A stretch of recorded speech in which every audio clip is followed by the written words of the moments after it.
Hello? Okay. What the hell, guys? That was fun. Alright, am I live now? Are we good? There you are. Wonderful.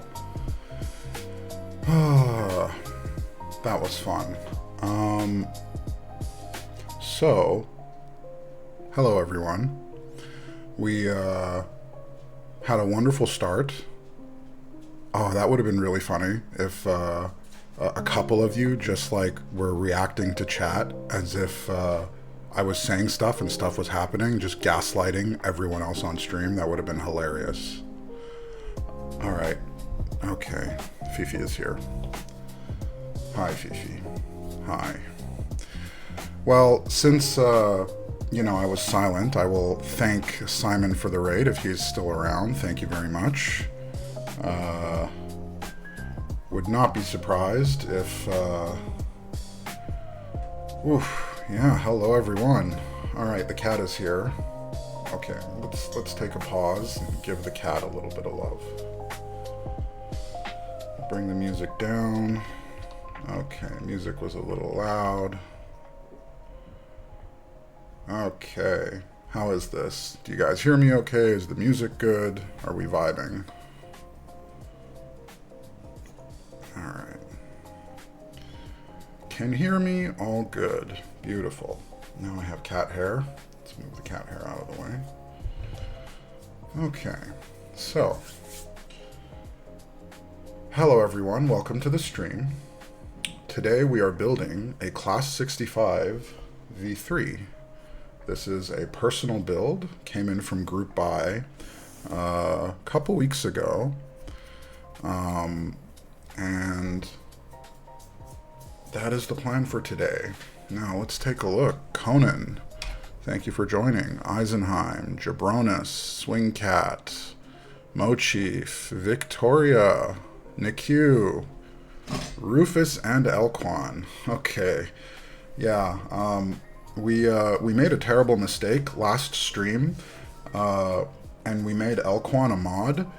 I don't know how many of you are familiar with Elquan, but Elquan is a follower of the Norse god Floki. He loves chaos. Yeah, Elquan. I mean, that's the brand you have, my dude. It's yeah, Elquan's spicy. Elquan brings spice, and so it so happens that a few of the regulars of this channel, or whatever we call it, are big fans of spice and spiciness. Hello, Glenn. Thank you for joining, my dude. Now, where did it go? Is the cat on it? Okay, so the question is, every stream, the question that I have is, does the cat stay or does the cat go? That's the part that I always get a little stuck on, is what do we do with Cato?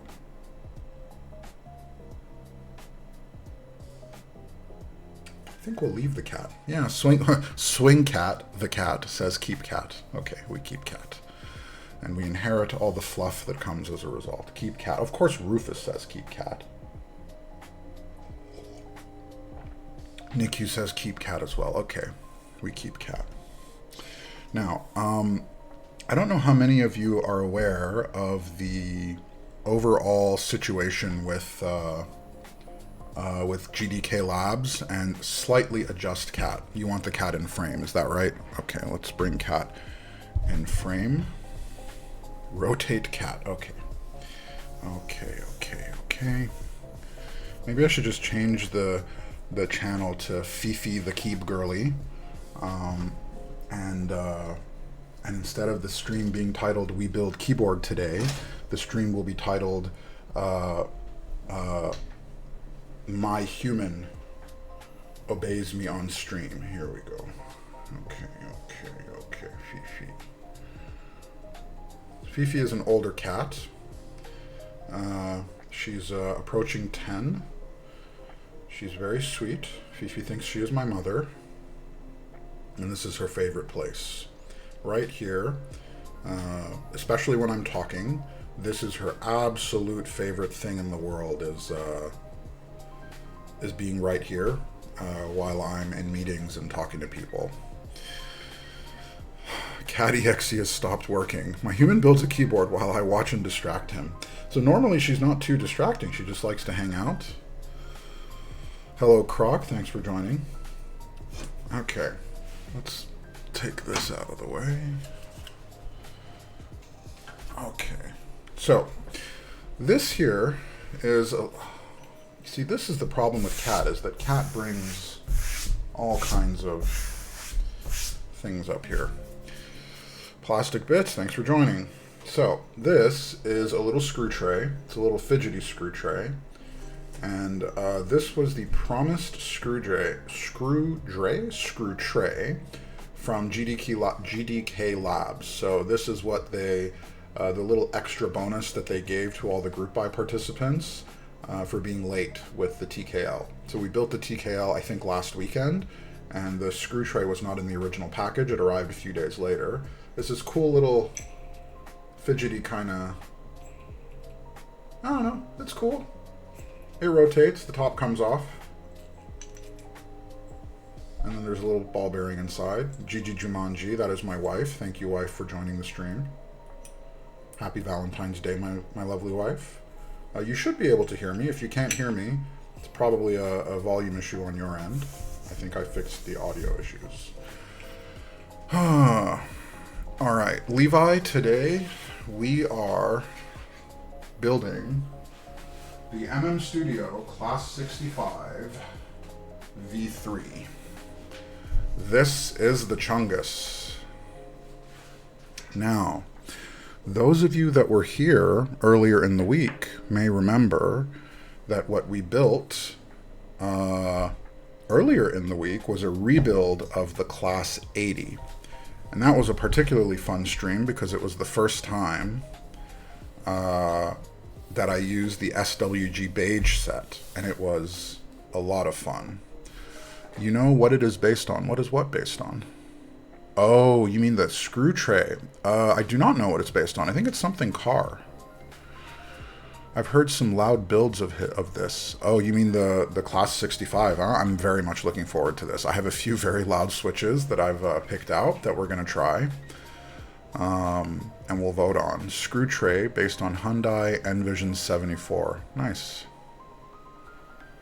Hey, Keeb Dweeb, thank you for joining. Is this the one that has a solenoid? So yes, all of the class... Oh, cat hair. All of the Class 65 boards have solenoids. So let's take out... Oh, Chungus number 1. And we will take out...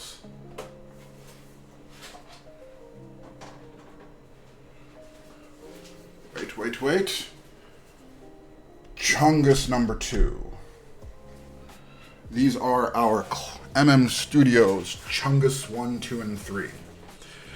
And we also have Chungus number 4, the Class 100, coming in 6 to 9 months, however long it will take. So,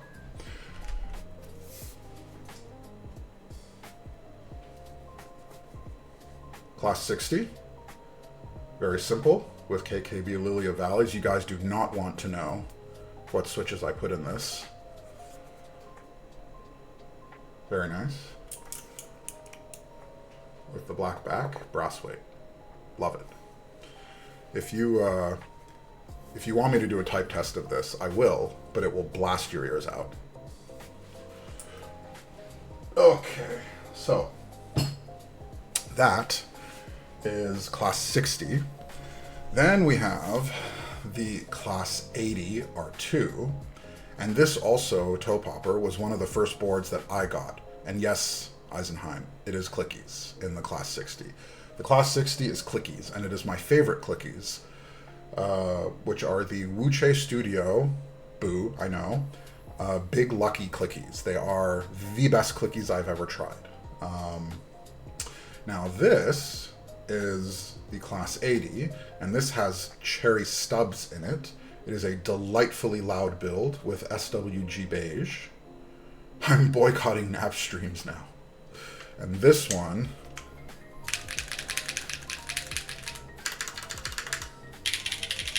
Oh, very obnoxious. I love it. And we are going to attempt to do something equally obnoxious with the Class65 V3. There's nothing wrong with Wuche Studio switches. So I have had decent experiences with their switches, actually. I don't have complaints. I have quite a few of their switches, and I like them quite a bit. I think the problem is that the company is not the most well-loved. So it's maybe the equivalent of like saying, hey, I have a Tesla flamethrower. Flamethrower cool, but not everyone's a fan of Tesla. Or, you know, all that. Now, I have opened this before, just to inspect and make sure everything was here, but I have not looked at it too closely. So this will be our actual full and proper unboxing and opening together. Okay. So basic extra screws. Nice. Let's put them... Okay, Cat, you are starting to cause some... Okay, we'll put that there. Wrenches. Very nice. Never had issues with Wuche switches. Wish I could say the same about their keyboards. That's what I heard, Keep Dweeb. I've never had one, but I've heard nothing but bad things about their keyboards. And the ones that I've seen on stream, I have not been overly impressed by. I've said this before, and I think I actually told you about it a few weeks ago, but the Nama stream was hilarious. Maybe it was you, I don't remember, but the Nama stream with Alex was so funny. That's where the whole bring out the booklet thing started, was with the Nama stream with Alex. He was so impressed by the board that he took out a booklet and a notepad and started documenting all the wonderful things that he might want to improve with it. It was wonderful. I got in the Fedefeo stems, Fedefeo stems, is that a thing? Which are from Bison and are the same spec as Fedefeo made stems? What? Glenn, I also love this packaging. I just bought the Zoom 64 Midnight Ink board. Canon Keys still has some for sale. Zoom 64, that's the new one, right, Adept? The new one that came out recently? Oh yeah, I went back and watched him bring out the notebooks. So funny. Adept, I have the 98, the TKL, and the 65 V3. Interesting. Wow. Nobody contacted Bison to get some stems. Ooh, I'd be very interested in that. I have not been... I don't dislike the Bison tactiles. I actually like the tactility of them, but I have not been the biggest fan of the sound. It's a little bit too deep for me. However, their stems I have loved. I had to put polyfill in the solenoid void to reduce the hollowness on mine. Interesting. It helped a bit, but there's still quite a bit of reverb on Class65. You see, that's actually my favorite thing about the Class boards, is that they are loud. They are loud and they have some really nice resonance to it. Now, those of you that were here for the Class 80 build on Wednesday, okay, extra cable, I like it. Those that were here for the Class 80 build, we tried both mounts. I ended the stream on top mount, but literally a day or two later I switched it to gasket. The top mount was a bit too vibrant and resonant for me. Okay, let's put this here. Okay. Yeah, and the Midnight Ink is the one that B.O.B. Mandala's on the case? I don't think I saw that one. I missed it. I'm allowed to have this, right? You know what? No, you know what? I'm not going to say it, because I was going to say it, but then someone would have called me on it, and I've learned to not underestimate or overestimate how far people are willing to go for memes. So there are 3 plates that we have to choose from. One is a carbon fiber plate, which I cut, and I had it delivered and waiting for the board because the group buy did not come with a carbon fiber plate. 2 is a standard alu plate, and 3 is a PC plate. So these are the 3 that we have to choose from. We can choose in a bit. CF goated. I'm also leaning towards CF because I want this to be extremely loud and obnoxious. That is how I like my class boards. I feel like it's right. It is right for them to be. I would never meme ever. I don't even know how to meme. So honestly, guys, Elquan is one of like... Okay, So this hobby is full of characters, like characters, people that I feel like in real life people are boring. Like people are actually boring. Like you meet people and they're just boring, and there's nothing wrong with that. I'm not judging people for being boring. Like I'm boring. Like whatever. It is what it is. But in the hobby, how often do you meet, like, there are very few boring people here. Very, very few boring people. And Elquan is a perfect example of like a not boring, like Elquan. Okay, the Elquan is like the frickin', what's the movie with the green ogre? The green ogre movie. What's it? The Disney thing, dream animation. Shrek. Elquan is like the onion analogy from Shrek, right? I've never met him. I've seen him on stream, but Elquan has layers. Like Elquan has layers. Right? And I feel like there's a lot of people in this hobby that have layers, and I love layers. Okay. Foam kit we're not going to use. Let's go back. Now, sorry. Because this is proprietary PCB, I have two. I always get an extra. Especially when it's proprietary. The only time I don't get an extra PCB on a proprietary board is when it's a company like Neo, where I'm fairly confident that they're going to support their boards for a while. I'm wearing a hoodie over my shirt right now, so I do have layers. You see, I called it. People are not afraid to be themselves more often in this hobby. Yes, I think that is true, and I think sometimes that is not a good thing, and sometimes it is a good thing. However, if you want to be entertained, it is basically always a good thing. I was boring till yesterday morning. Probably not. Cakes have layers. Are you calling Elquan a cake, Average Joe? Is that what you're doing? Just tells you people can really live out themselves in the hobby. I agree. I freaking love this hobby. Okay. Here we go, cat. You will do your job. Just hang out. It's fine. Thank you. Okay. I love cake. Do you love cake or you are cake? Fifi, just chill. It's fine. It's like a blanket. Alright, so I have not actually looked at this board, right? Like I said, I just very quickly inspected just to make sure, but I've not actually looked at it. So we're gonna do this together. I'm very excited. And like I've been waiting for this for so group buy was April of last year. I've been waiting for this for such a long time, and this is one of the boards I've been looking forward to the most. I just love class boards, and idiot me, had to decide to start streaming like literally like a day before I got this board. And so I got the board and I said, no, well, I have to build it on stream because I'm a streamer now. And so it's literally just been sitting in my office for the last, how long, I don't know. But I am very excited. Okay. We have to get past the social judgments of owning hundreds of thousands of metal and plastic. We don't give a fuck. The judgment of owning? I'm going to need some more explanation. I don't follow. Eisenheim, I'm 1/4 boring. I think that's a good ratio. Elquan, what type of cake would you be if you could choose? Yappa with the real question. Some kind of cheesecake. Arguments in the internet and in person, they cannot even look you in the eye. I've heard that actually from people, where people get into super heated arguments, and then in person, ooh.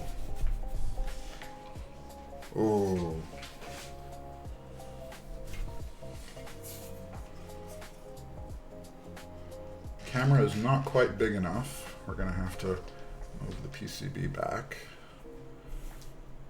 Guys, what do we think of this? I was, this is the E-White Swing Cat. Or it's the retro coating, retro white, whatever that is.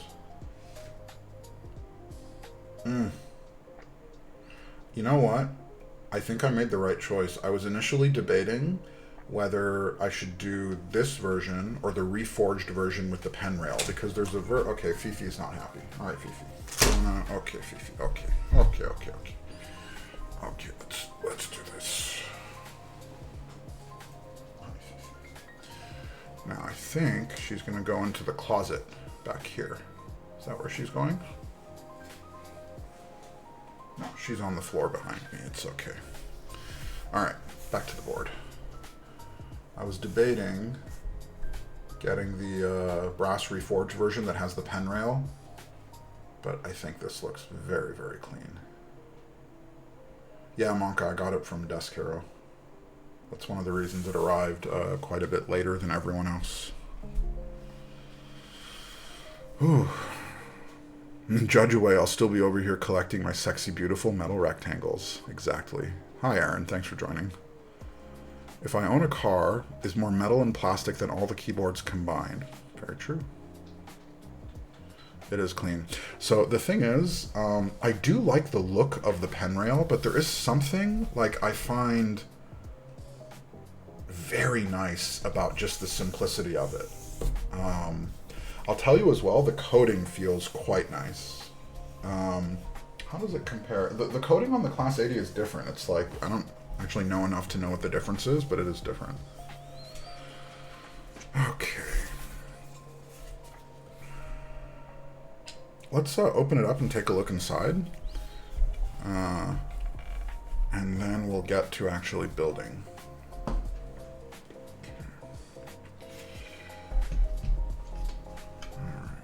I love me some seams. Okay. Now, I have been obsessed with this song, by the way. I don't know if you guys can tell, but it has been on repeat since we started the stream. I don't know why, but I am absolutely obsessed with this song. I find it so relaxing and chill. However, the playlist that we have to pull from is like 50 songs big. So we can take it off repeat, and we can start going to other smooth jazz delectables. And it won't even take me much. The first person to say, turn off the repeat, let's try something else, will do it. Okay.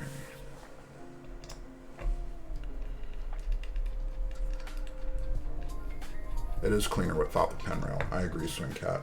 The thing is, Vice has, I think, the same color, but with the pen rail. Turn it off, try something else, fine. I had a feeling Keeb Dweeb would be the one to ask for it to change. No problem. Next one. No time to stream. I'm a dad. Dad duties first. So I will also be a dad soon. I have a kiddo on the way, expected in July, and it will be my first.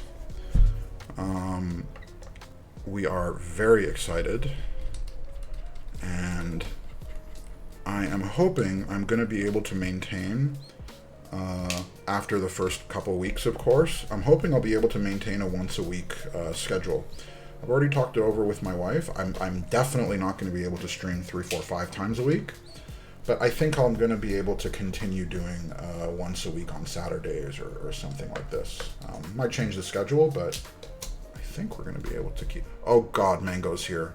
Who let Mango here? Mods, help me. She's gonna start. Oh no.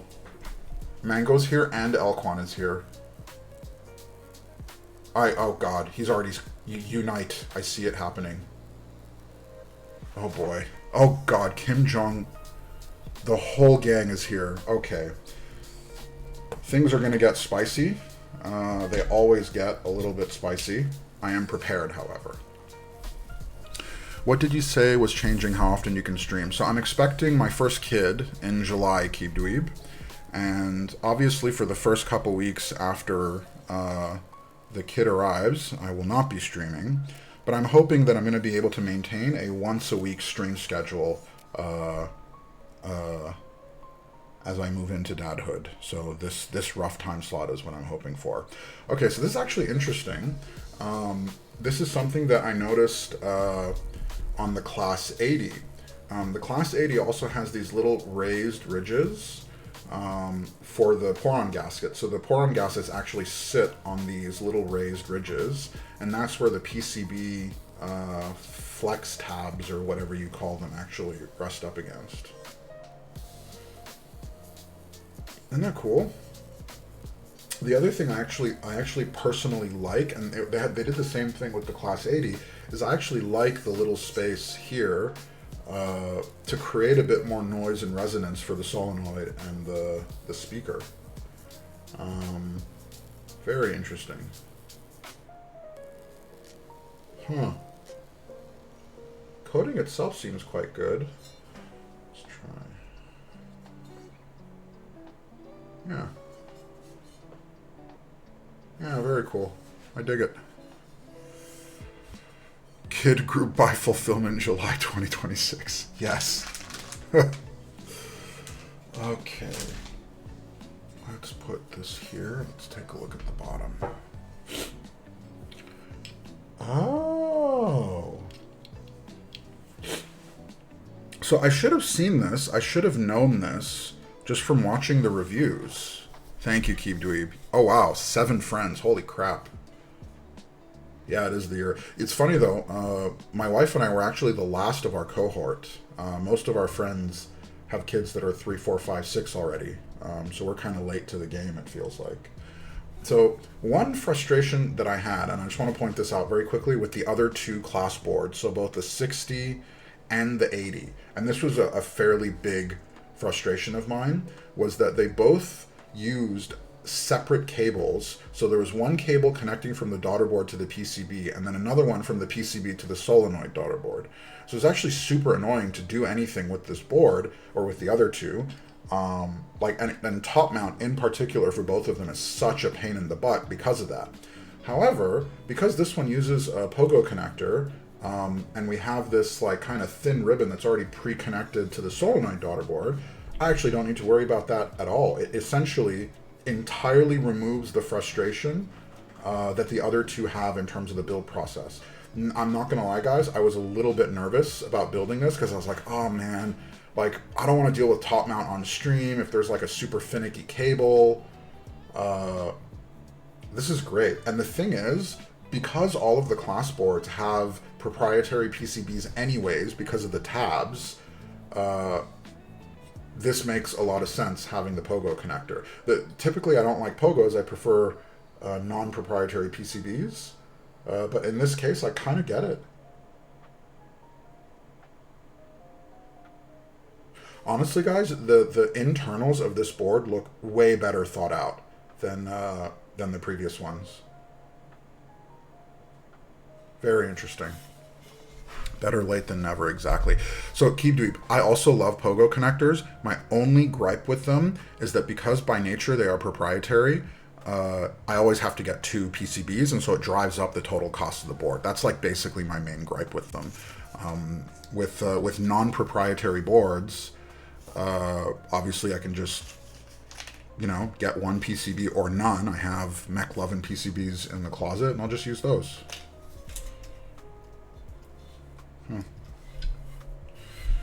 Okay. So now that we've figured this out, they've also learned from the past. That is good. That is good. Okay, I dig it. Let's put this away, and let's get to our stabs. Now, I think I have a bit of an unpopular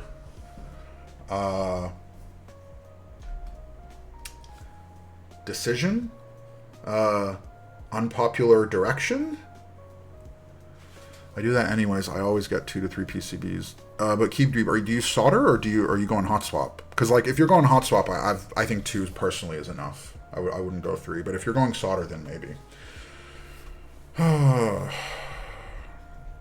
By the way, any recommendations? What to do with my second Parabolica build? Second one. Interesting. So, for the Parabolica, I played around with the mounting. I have so far only enjoyed top mount. If I had 2, I would do 1 top mount with a carbon fiber plate, and I would do another one top mount with either a PP or PEI plate, and I would put light HMX tactiles in the carbon. Actually, no, I put light. No, Yeah, I would put light HMX tactiles on the plastic plate, and I would put MX Blacks or Nixies on the carbon fiber plate. That's what I would do. Honestly, dude, carbon fiber for Parabolica 60 was incredible. I really liked it. Okay. There we go. Put that there for now. Let's go to my unpopular...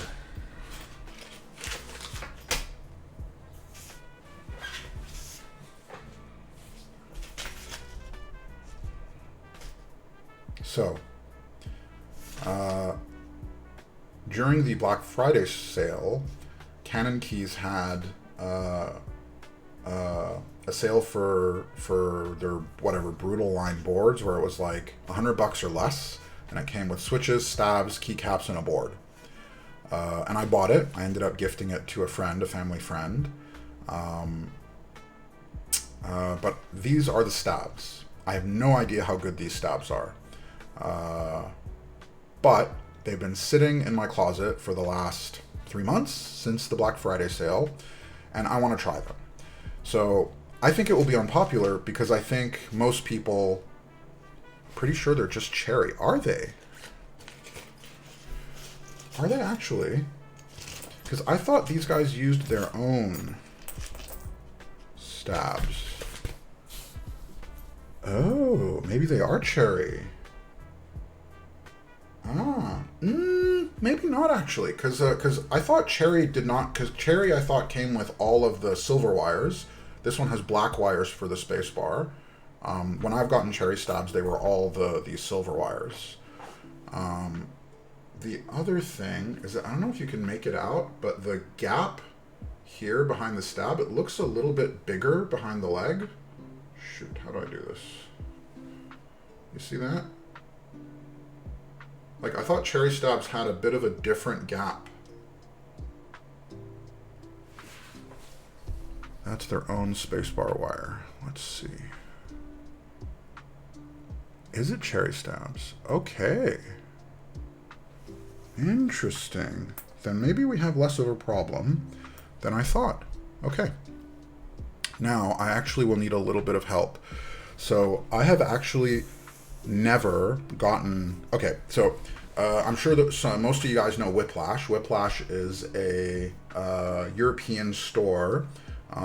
They do keyboard stuff, mostly switches and accessories, things like that.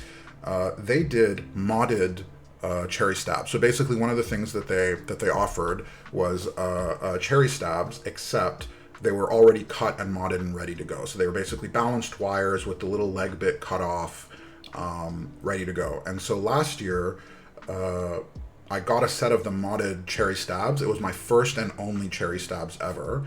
Ready to go. I used them. They were fine. I didn't think much of them. I never bought them again. The problem is that I've never actually purchased my own cherry stab. So I don't actually know which part to clip. And so I'm going to need a little bit of help. So let's do this. Let's go back to the desk. Okay. So you see, this is basically, I need to know which part do we cut. I think it's this part right here. It's the little long bit. That's the part we need to cut. Is that right?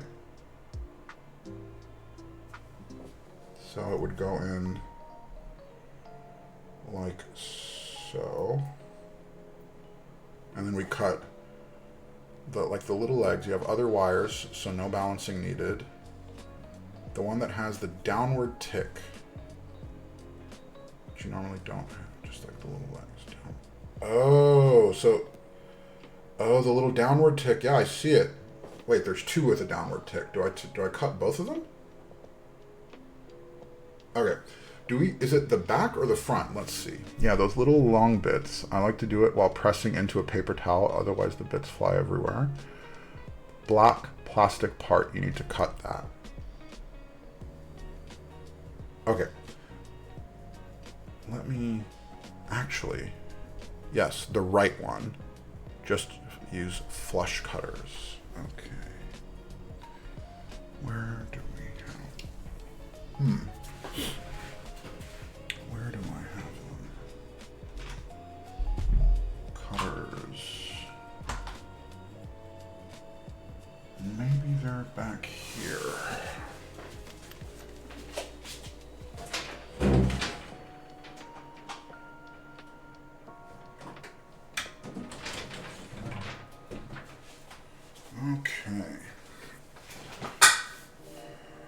All right, we got cutters. You see the black plastic part, you need to cut that. The two thin ones that have, oh, Levi. So, okay, so it's both of the thin ones that have the little right angle. Okay. I thought it was just one of them. I understand. Okay, both of them. Got it. Okay, let's do this.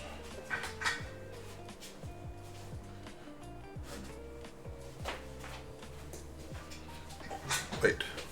One only. Now I'm getting conflicting information.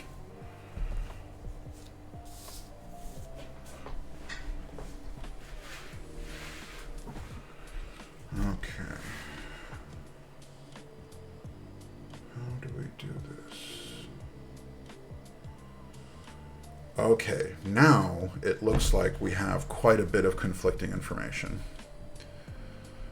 I'm slowly gravitating towards no clip, no lube, just the stab as it is. All right, let's see this video that Alquan gave us. Hold on a second. All right. Okay. Ah, I understand. I get it. Uh-huh.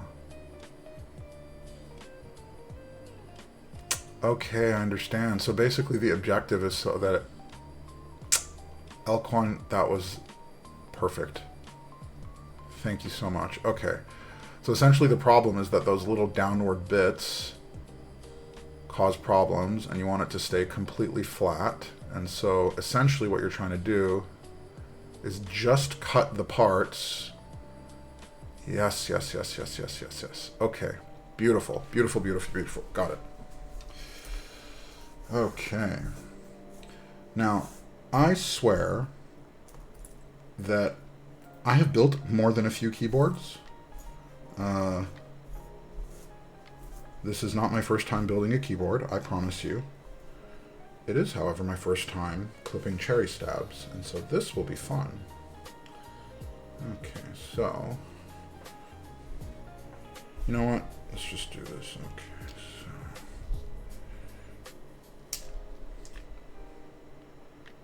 Yes, I understand. I understand. Oh, that's the problem. Alright. So, is it enough to just clip the little downward bit? Where's my Geon tweak board? I don't know if anyone can see this. So, essentially, the video that Elquan showed, right, is like, the problem is that, yeah, it's really hard to make out, but the problem is that these stabs, because they don't sit flush, the legs kind of don't let them sit flush. Like, it's very clear to me from this angle that there's like, it's not great, huh? But it's like, I need the freaking zoom camera that Alex has, but like, there's kind of a wobble to it because the legs are not even. That's essentially the problem, right? And so what the video that Elquan shared, essentially what you're doing is cutting off all the bits that make it non-flush or non-even. Yeah, I get it. Yeah, that makes sense. That makes so much more sense. Huh. Alright. So in that case, what I will do is actually I will cut them both. Because... Yeah, I will cut them both because both of them are not even. The only way to get it be perfectly flat on the PCB is if you cut two of them. What those little things do is make a cushion when you bottom out. Yeah, and I don't like that cushion. I don't know how to build keyboards. Alex, yeah, so the problem is that this is my first actual stock cherry stab. I prefer maze stabs or night stabs. And so I've never had to do this before, which is, if I knew these were cherry stabs, and I should have listened to frickin' Rufus and done it his way, because they're already flying all over the place, but whatever. It is what it is.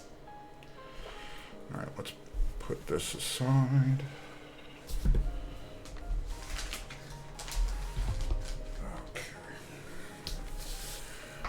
Had to bust out the Darling key called for Valentine's Day. It has Wuche heavy tactiles in it, and after swapping to linears a few months ago, they feel so weird to type on. I'm gonna have to swap them out. You know what's funny? The Wuche heavy tactiles are one of the options for today's build. When we get to switches, we'll do a quick vote. We have 1, 2, 3, 4, 5 switches that we need to decide from. And they are all going to be louder switches, because we like a little loud board. Knights for the win. So I like knights, and I really like them for space bars. Skithlex is the one that converted me to them. My only problem with knights is that they're quite expensive. So the stabs that I have the most of here are maze stabs. I find them very easy to work with. They don't need a whole lot. They don't need to be tuned. Usually the wires are good right out of the box. So it's maze stabs are the ones that I typically gravitate towards. I have cherry stabs on 3 of my boards, have never cut anything, only lubed them. They work perfect. Interesting.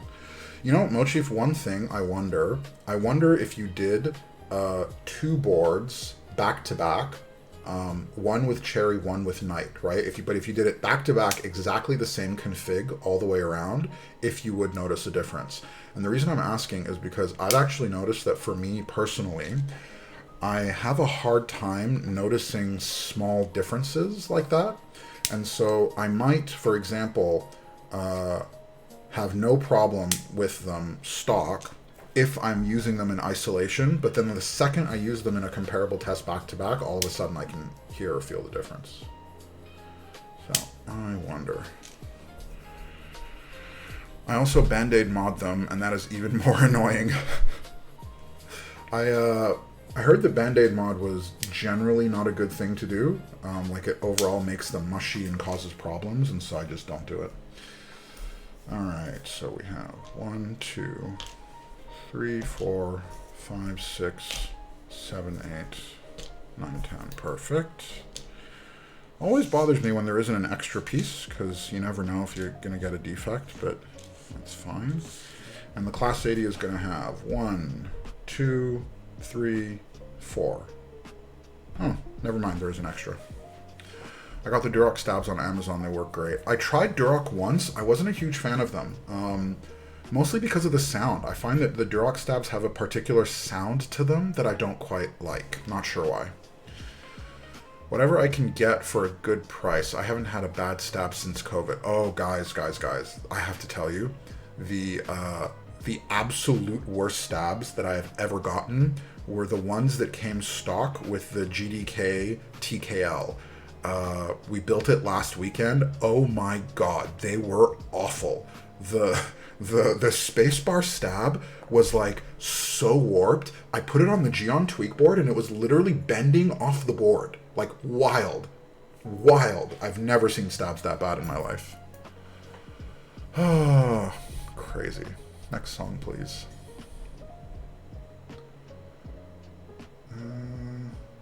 Yeah, fine. Okay, actually, let's try.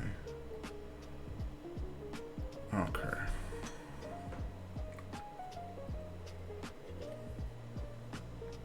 Should I use NK Silk, Olivia Recolors, or HMX Sue R2 Pink?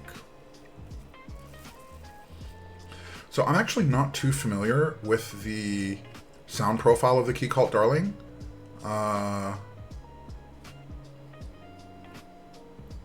I would say the HMX Sue, because I'd argue that HMX is usually easier to pair without knowing the sound profile of the board.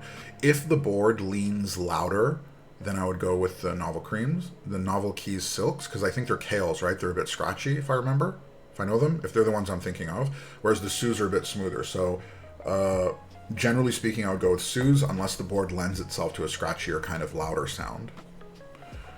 I have Durocs on my DK1 TKL. They're good. Nice. Unstabilizers. Yeah. Okay. Ooh. Oh, I forgot. Okay. So, quick side note. I have a bit of a fun build for us coming next week on Saturday. So next week's Saturday build is going to be a bit of a fun one. And okay, so long story short, I started talking to Mechland. Like I basically reached out to all the vendors in the region and let them know I started streaming shortly after I started. And I was talking with Mechland, and they were saying, "Oh yeah, I'd love to sponsor a giveaway. So hopefully soon in the next like couple of weeks, we'll have a small Switch giveaway on the Discord server." But Mechland was essentially saying, "Hey, would you want to build some boards for me in the upcoming weeks? Because I purchased the Toro 60. So the Toro 60 is a board that I bought. So we'll have a personal build coming up in 2 or 3 weeks." And he was saying, "Hey, I have an extra Seabass unit. Would you want to build it on stream?" And I said, "Absolutely," because I'm looking to fill out my build calendar. So what I think is going to be fun about this build is that the whole point of this build is to essentially crowdsource or community community build this board. So essentially we're going to build it on stream, and we're going to have a choice of, I don't know, 5 to 10 switches that are all switches that Mechland stocks, right? These are switches that they stock in their store. And we're essentially going to try to find the best configuration of a Seabass on stream. We'll build it together, and then Mechland is going to sell that particular unit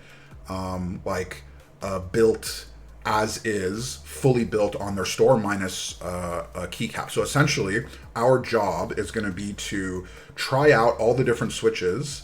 Alcyon, thank you so much for the sub, my dude. Thank you. What we're going to do is essentially try out a bunch of different switches to try to find the best configuration for a Seabass, whatever. And one of the reasons I'm interested is because I joined the group by myself, so I have my own unit coming from Mechland in like a month when the C shipments get here. So it'll be a chance for me personally to see the board, because I've never actually had my hands on it. But I actually think the idea of building a board together that we know is going to be sold as is pretty cool. And so, for example, what's the best switch? Because there's like 10 different choices, and then do we switch out the spacebar, and what mounting do we use? Because knowing for a fact that whatever unit we get on, build on stream is going to be then sold on the website. I don't know, there's something I find kind of cool about that idea. Because that exact config will be what gets sold on the site. Now, we did talk a little bit about keycaps, and what we essentially decided was to not ship it with keycaps because it just jacks up the price of the board for nothing.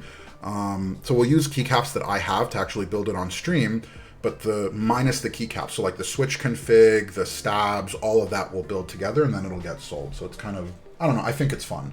And I also have a stack, 7-8 switches that Mechland has in stock.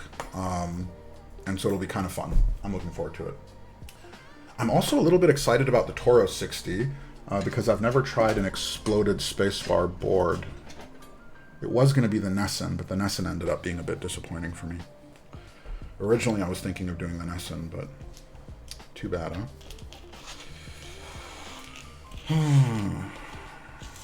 Okay.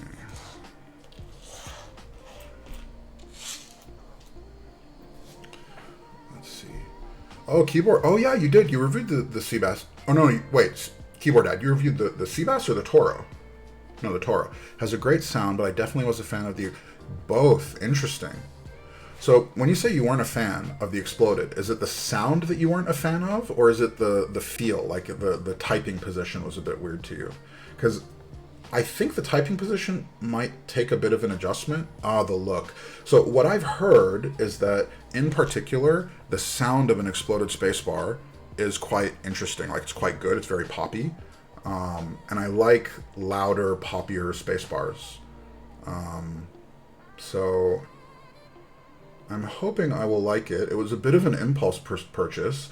I don't know how many of you guys know about the SW65 that's coming up.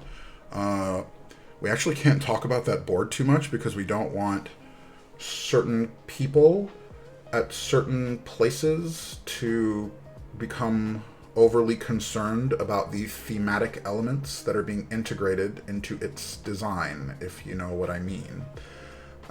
So, you know, they're trying to keep it a little bit hush-hush, but I was on the Toro Studios server, and I was talking with Clippy about it. We were just getting super excited, and Clippy was like, you know, did not have a great week, would love to buy a board. Hey, by the way, Toro 60 is in stock on Mechland.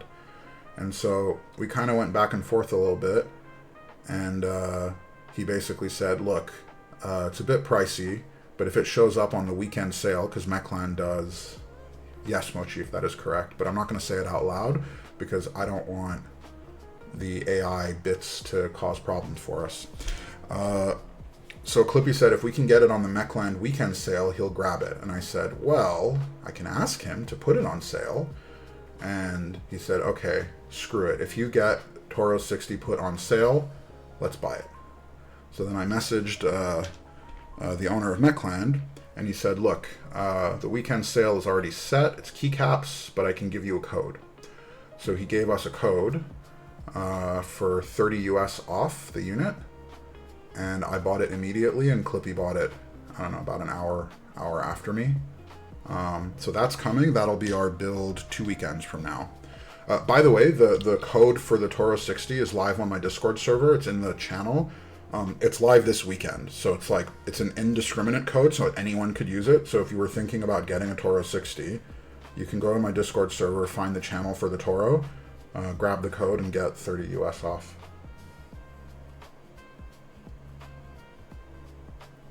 $30 US, 40 Canadian. That was the... Wait, hold on. 1, 2, 3, 4, 5. Yeah, okay, I do need to do that. Okay. One of my favorite things in this hobby is buying keyboards with friends. It's like, or joining a group buy with a friend. Joining a group buy with a friend is like, I think top, it's peak for me. Because then you have like the whole anticipation of the buy, and it's sort of like you rise and fall together, so to speak. Here, let's switch it to this. It's sort of like you rise and fall together. It was really fun because I joined the group buy, the DK1 TKO, with like a ton of people I know. I think Mochief was one of them. And actually, Mochief, did you get the DK1? I don't remember. Yeah, Levi, the Mechland does sell to the US. They do, I think they do DDP. I'm pretty sure they do DDP and like partial tariff cover. It's on their website. They have details that covers it. That like explains like how they did like a whole announcement that covers shipping to the US. Yeah, so Mochief. So like kind of that whole DK1 TKL sort of saga, like it's not fun going through it alone or with people that you don't know. But when you're going through it with people that you know, like, and you're all just kind of like, I don't know, suffering together or laughing together about whatever the heck it is, I don't know. To me, that's fun. I enjoy that. So whenever I have an opportunity to buy a board with a friend, as long as we're not talking about a crazy amount of money, usually that matters to me. Shoot, I think I overlubed these a lot. Yeah. Misery loves company. Exactly. But also, like when the group buy fulfills and everyone gets their boards and you're just kind of enjoying the build and talking about how you built it and the little gotchas along the way, like, I don't know. I find that process, what about buying a board for a friend? I'm looking at a few. Is that your way of asking me to buy a board for your keyboard, Dad? Oh, that's so funny. At this point, I feel like it's just a running joke. If I ever see any of you guys at a meetup, I feel like half of you are just going to walk up and be like, hey, nice phone, can I have it? No, just give it to me. It's so funny. Shoot, alright, well, the only problem with these lube brushes, sometimes there's a little bit too much lube that makes it through, and then you gotta, oh man, then it's a whole game. Okay. So, for the switches, am I doing this the right way? I am not. For the switches, these are the options that I have prepared. We have Holy Pandas, HMX Sunset Gleams V2, Wuche Studio Heavy Tactile, HMX K01, or, and I forget what this switch is called, but it's like the Durian Lychee X Durian Ice Cream switch. I'm not sure how many of you know of this switch, but it is the loudest, most obnoxious switch I have. Like, by far, it is just incredibly loud and obnoxious and noisy, and I've used it once because it was so loud. Man, I was low-key supporting GDK till my board delivered, but once I saw it in person, it was disappointing for sure. The board is great, Anno looks good, but there were so many things that went wrong that which was downright wrong. Yeah, the problem, like, I feel bad because I've talked to Bella quite a bit, and she seems like a very nice person. And this sometimes is my problem with things in this hobby, is because a lot of times when you get to know people, they're actually nice people and they're doing their best. Like, they're trying, right? At the same time, people paid for a product, and they paid for a product under certain assumptions and under certain expectations. And so you have a responsibility, you have a duty to fulfill them. And so on one hand, I feel bad, and I want them to succeed because I want the hobby to succeed. On the other hand, you can't give them slack just because, you want to be nice. So I kind of agree. Like the DK1, I think the biggest problem was communication and expectations. I think they set expectations that were too high up front, and I think that their communication throughout it was just terrible.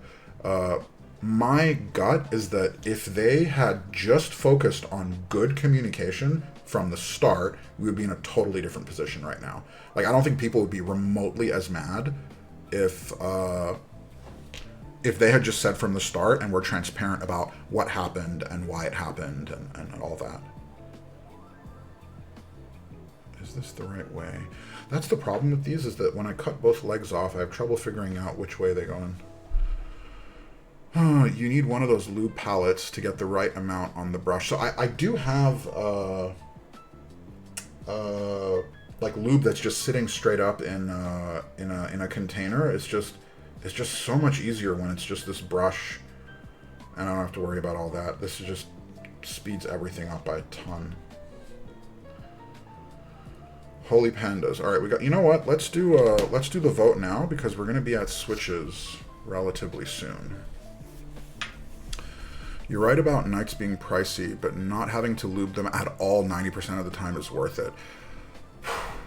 So, the thing is, okay.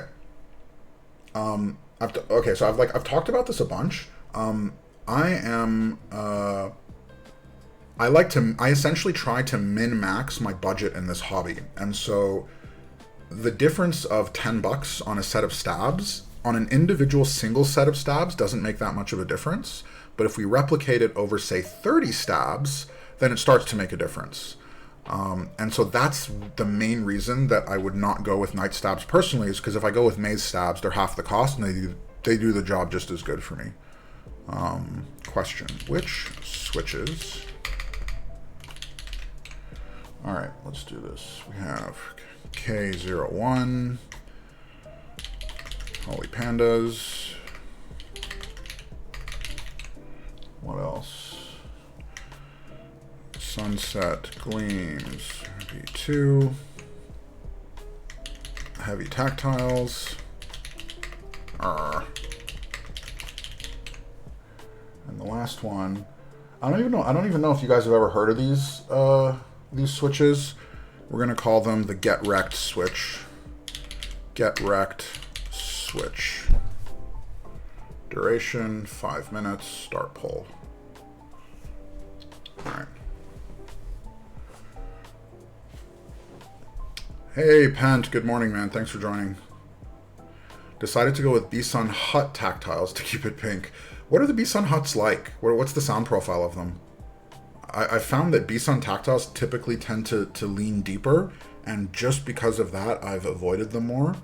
But Rorschach is actually the one. Okay, I messed up this one a little bit. Rorschach is actually the one that posted a bunch of sound tests on my server with B-Sun tactiles, and they're the first B-Sun tactiles I've heard that I actually liked quite a bit. They were brighter, so I really enjoyed them.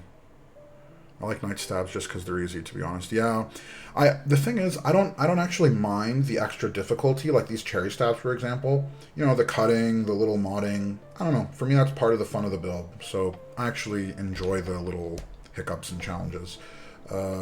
Even the GDK stabs, I don't mind that they were a pain in the butt to balance. That actually doesn't bother me if the end product is good. Any guess what I'm picking? I think Keyboard Dad is going with the Get Wrecked switches. That's what I think. I have a feeling a lot of you are going to go for the Get Wrecked switches. Because they are just very loud and obnoxious. Let's see. Okay. That's the right one. They're kind of in the middle of the road, I feel. Huh. Are you SDA DS by any chance? I am not. I've seen you use the term min-max a lot. I used to play D&D when I was younger. I used to be big into role-playing games, RPGs like PC gaming RPGs. Just familiar with it. I'd say middle of the road, brighter than heavy tactiles, similar to Keygeek PA. Oh, interesting. Maybe a little bright. Oh, really? That is, I would say that's very bright for a B-Sun tactile, because all the B-Sun tactiles I've tried, and I've tried maybe 5-6 of them at this point, all of them universally seem to be deeper, at least the ones I've tried. Convenience versus headache. As long as the pocket provides, it'll always be convenience for me. I understand. Next order will be a lot of knights. Really? So, okay, if there was a way to get knights in bulk, like if I could buy 10 of them and it drove the cost down, then I would also go knights. But as it stands, I'm not aware of any way to get stabs in bulk, but I would absolutely do that. Honestly, what we should probably do at some point is like pretend to be a store and just buy, like group buy a crap load of them direct from swag keys and see if we can get volume discounts. That would be stellar. I prefer having an easier build experience. Yeah, I get it. At least on this, I understand. At least on that board. Most of my enjoyment for keyboards is looking at them and using them. So I do understand the looking at them and using them, but for me, the tinkering is a big, almost as big, maybe even bigger part of it. I love this process of just tinkering and building and finding the right switches or different switches or whatever. I bought 3 knights. Oh, wow. Yeah, bulk would be grand. It really would. The only problem, I think, would probably be you'd have to find people in your region, because then once someone received them all, they would then have to ship out to all the others. So I don't know how that would work. Cheapest, I think, are cherry. Yeah, it's just... I don't know. You know what? If I had a way to get cherry stabs in bulk, and then they were pretty cheap, I would probably just switch over to cherry stabs, just because. Okay, is this what I keep worrying, because the first time I'm using these cherries in this way, I keep worrying that I'm inserting them in the wrong direction. Okay. Yeah, it has to be 7U. This has 7U, doesn't it? Yes, it does. Put me down for 100 pair if the discount is steep enough. Yeah, honestly.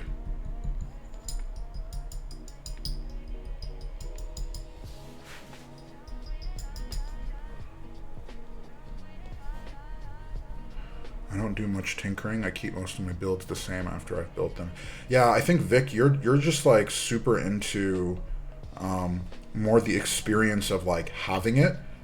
I actually find the way that you engage with this hobby quite interesting, because like you kind of have a very strict set of preferences that you rarely stray outside of, and like it's so different from the way that I engage with this hobby. You could have more to look at and use if you min-max your accessory purchases. Yeah, totally. I'm trying some new stabs from Korea eventually. Where? What kind of stabs, Elquan? What are they called? Maybe if we can get them for like $6 to $7, I'd buy one of them. That should keep me covered for the next Year or two, maybe. Shame we're not going to hear pandas. How's the poll doing? Get out of town. The Gleams won? Really? How close was it, though? Interesting. Huh. Wow. Well, you know what? If it sucks, if we put the Gleams in and it's bad, we're just going to swap them live. I'm not going to leave them in.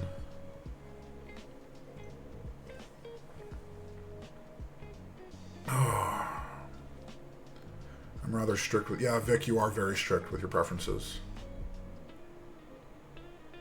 They're called 4-wrap. Interesting. Gleams will never suck. Only...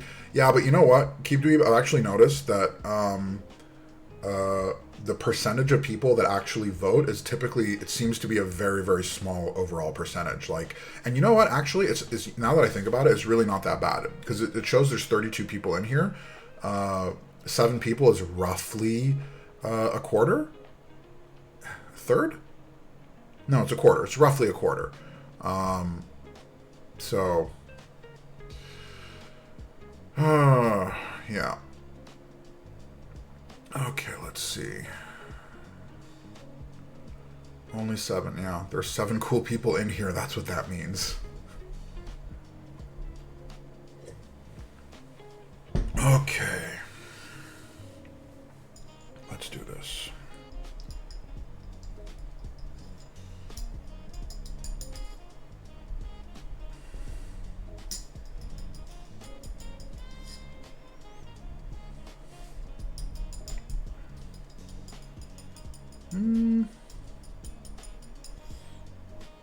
Scariest part of rebuilding a board for me is having to take all the artisans off for fear of breaking a stem. Is that really a like a possibility, a thing that can happen, Cube? I didn't think about it. I never thought about that. Okay, that's good enough. Nice. Okay.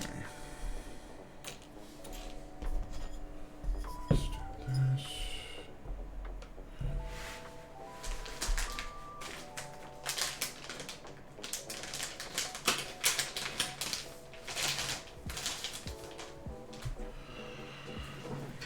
All right. I need a quick decision from you guys on plates. Plate material. We had 3 options: PC, alu, and carbon fiber. So let's see. I don't want to do another vote because that'll take too much time. So the first 3 people to weigh in will take the highest vote out of the 3. Alu, carbon fiber, or PC as the plate we use. Carbon fiber is 1, alu is 1. Do we have a tiebreaker? Alu. Wait, carbon fiber, alu, carbon fiber. So 2 carbon fiber wins. Sold. Okay. Where is this?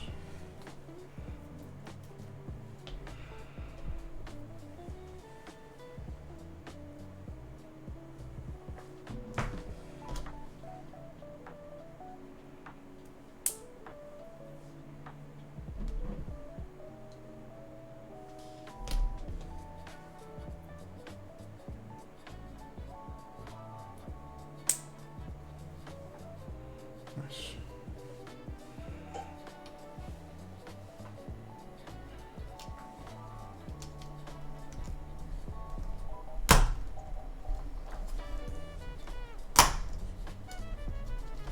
Nice. Carbon fiber with pandas would be perfect. So if the gleams on the carbon fiber is no good, we'll keep the carbon fiber plate, but switch over to different switches. And I'm totally down to do... Okay. Nice. Totally down to do Holy Pandas as the backup.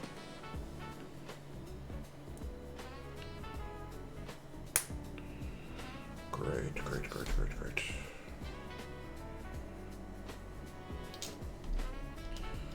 This PCB has pretty solid compatibility. Like, there's a lot of options.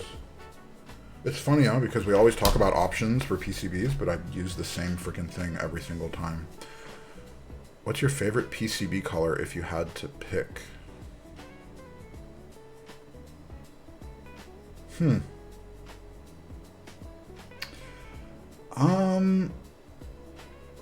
That's a good question. I don't know. You know what? For PCB colors, I'm actually open. I don't mind. Any non-standard PCB color I enjoy. As long as it's not something normal or boring like a black or whatever, I'm fine with any color. I like a little bit of variety. But more than that, I'm not too picky. What's the silver board? This is a Trigon 60. This was a Sam Studio board. I don't even think Sam Studio makes keyboards anymore. They've moved on to knives. But it's a Sam Studio board. Oh, son of a... Damn it. Did I just... No, we're good. Am I good? I don't remember if I put grease on the freaking wire. Neo's white is cool. I like Neo's white. I like red. Yellow I like too. Green I like. Purple I like a lot. Dude, I like purple. Red's good too. Honestly, it's more that I don't like the plain... Oh yeah, this is fine. It's more that I just don't like plain, standard, basic, whatever, but any color I'm good with.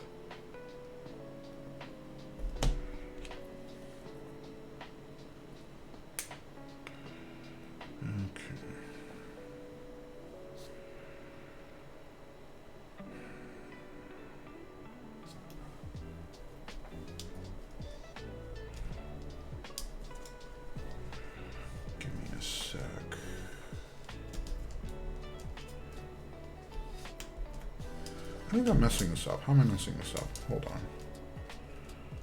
Oh, there we go. Nice. Oh, god damn it, I screwed up, guys. As long as it works, I agree. I knew it was going to happen, but I put in the stem the wrong way. Like, a lot of people don't care, but if someone was choosing a color for a PCB, I would go purple. Honestly, I'm with Nuji. I would go purple for sure. Wait a second. No, I did this correctly. Then why wasn't it working?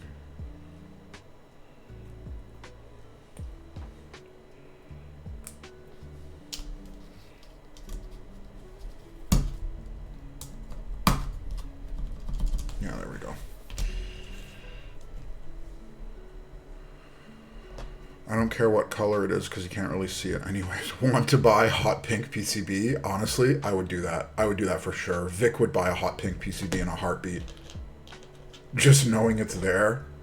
Because I rebuild boards enough that I actually see the PCB decently. So it's kind of cool. Like, I don't know.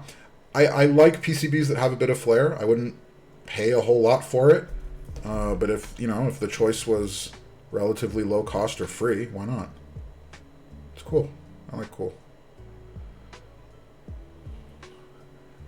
Hell yeah. There we go, Vic. Pink ain't a standard color. That's why it's normal. That's why it's not normal. Or black or hot pink tracings. Did you guys see the distortion, GMK distortion set? The black and pink one? Black and neon pink on GMK's server? That was pretty good. I enjoyed that one. Okay. Little test. Nice. We're in business. We are in business. I did extra stabs for nothing, but it is okay. Yes, I'm on Distortion 1000. Exactly. Vic, you saw Distortion, right? The pink? Yeah, you did. I want GMK. I want Distortion for sure. Yeah. Does GMK Foundation lean more into grayish or brownish? I thought more brownish. I always thought of it as a bit more brownish, but maybe I'm thinking of the wrong set. Okay. So, plates. where did the plates go?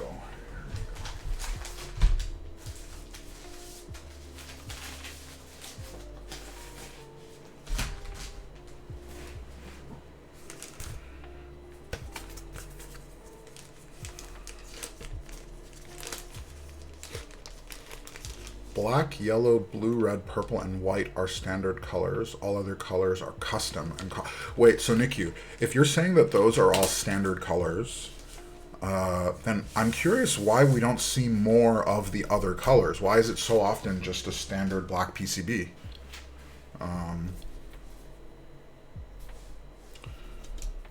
Nice, nice, nice.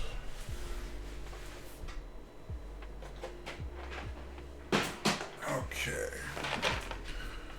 Because most people don't mind black PCBs. I would have thought, though, that it would actually be like a value add or a differentiator or an actual benefit to include any of the other colors.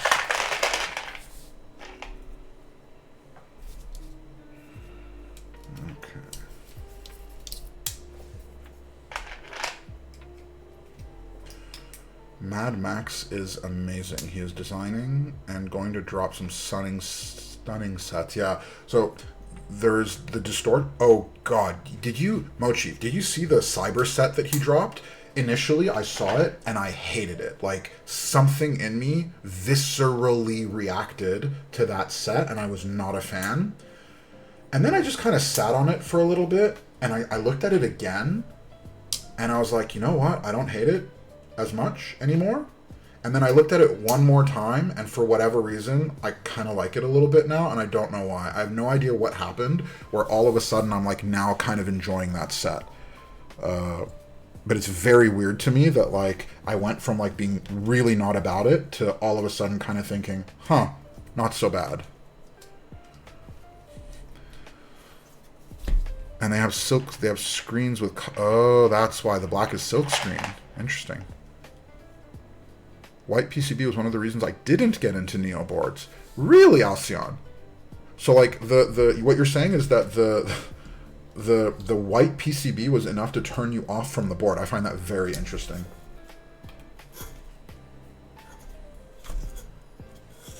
Sorry, this is, there we go. Your taste has matured. Toe Popper, if you're talking... do you guys know the set that I'm talking about? The cyber set? Okay, hold on. I'm gonna show you. Yeah, let's do this very quickly. Wait, that's the distortion set. Hold on. Hold the phone. Where is... Let me see if I can share a screen and show you guys the cyber set. Where is his Discord? Okay. Nope. I have no idea. Where'd the cyber set go? There it is. This is it. Okay, hold on.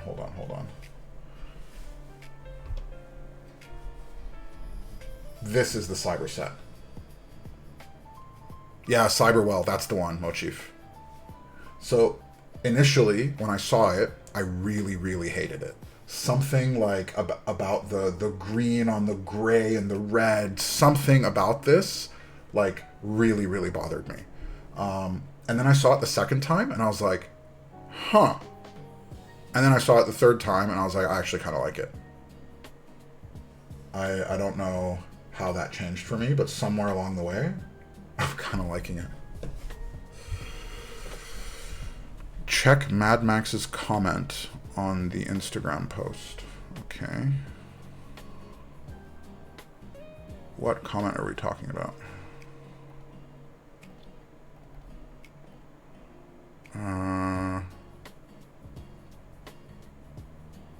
I don't know what you're talking about, NickU. I don't see it. I don't see the comment. I'm halfway through swapping out these switches and I just realized I'm not gonna have enough. Oh, that is bad news. Okay.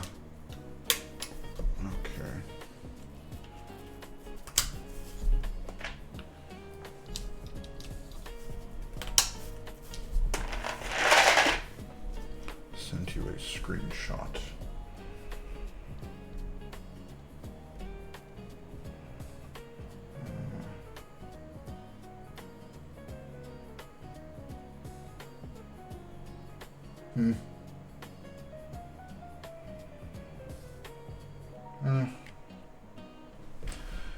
I don't know. I think the design side of this hobby, people get quite... I'll be honest, like the design side, I don't know a whole lot about. Like both keyboard designers and keycap designers, it's not something that I've spent a whole lot of time looking into. And one of the things that does kind of... How do I put this? Like in general, I feel like there are certain aspects of this hobby that have quite a bit of drama, and it's hard for me to tell when the drama is real versus not, when it's just people being dramatic versus not. It's hard for me to know the difference, and honestly, I kind of don't want to know the difference. I don't want to be an investigator or the policeman. Like, I'm not trying to be the guy that has opinions about everything. And so normally, unless something is like really, really, really bad, I try to stay out of it. So like when we start talking about like, for example, copying keycap sets and designers that like do that kind of stuff, I don't want to be a person that like takes a stand on anything or has, like, generally speaking, I think copying work and IP infringement is bad, and I think that's pretty obvious. But more than that, when we start getting into like shading and if a set looks similar or not and that kind of stuff, I don't really, personally, I'm not super about it. It's not really my thing to comment on it or be a part of that discussion.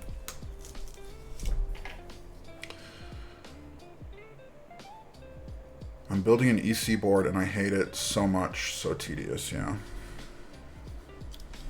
Like the thing is that sometimes with this stuff, sometimes it's super obvious, right? Like if you take like a clone set on Amazon or Alibaba or whatever, sometimes it's like very, very obvious that this is something that is copying something else. It's very, very black and white. Sometimes I don't think it is as black and white.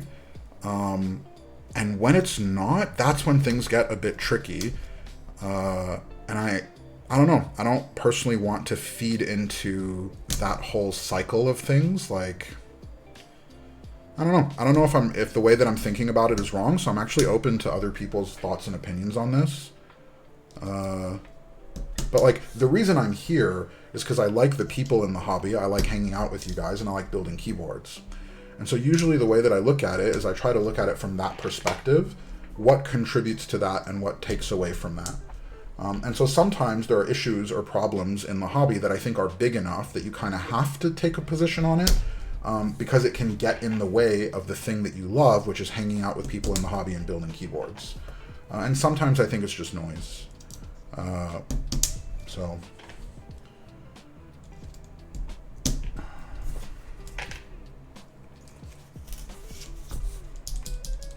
Ooh, I think this is going to be good.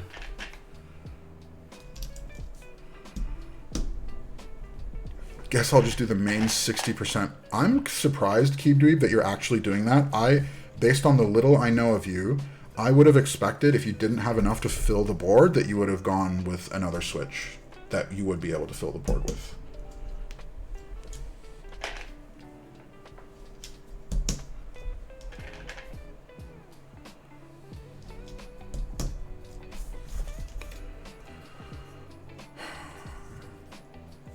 And just because he publishes 1,000 ICs doesn't mean nobody else can actually do it. Yeah, I don't know. There's definitely a crap ton of drama around designers and gatekeeping specific color combos. I definitely think once GMK has run a set, they should be able to rerun a set whenever they want while still paying the designer royalties. So that's the thing, right? Is like, I honestly, okay, this is something I actually learned over the course of my last year in the hobby. There is a lot of stuff in this hobby that I don't know, and sometimes taking a position can actually be more harmful than hurtful. And earlier on in my journey, I used to be very vocal about different positions that I had, about what I think about different things.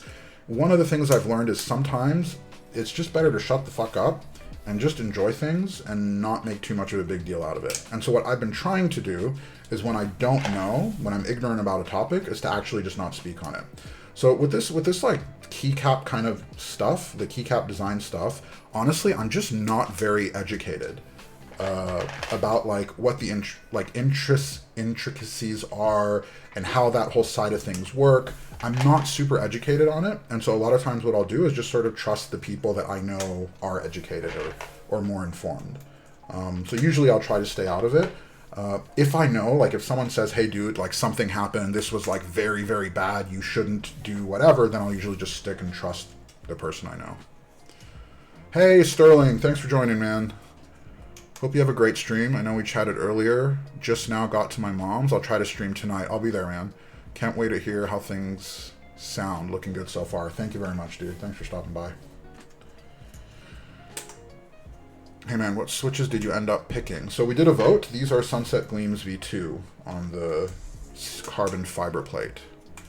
Hot take, but I feel you and I'm kind of with you. Thank you.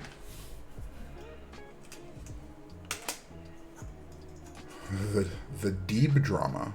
Deep drama? Keep drama. Keep drama. I stay way clear of it. I hate gossiping. I have enough personal life drama to deal with as is, yeah. Yep.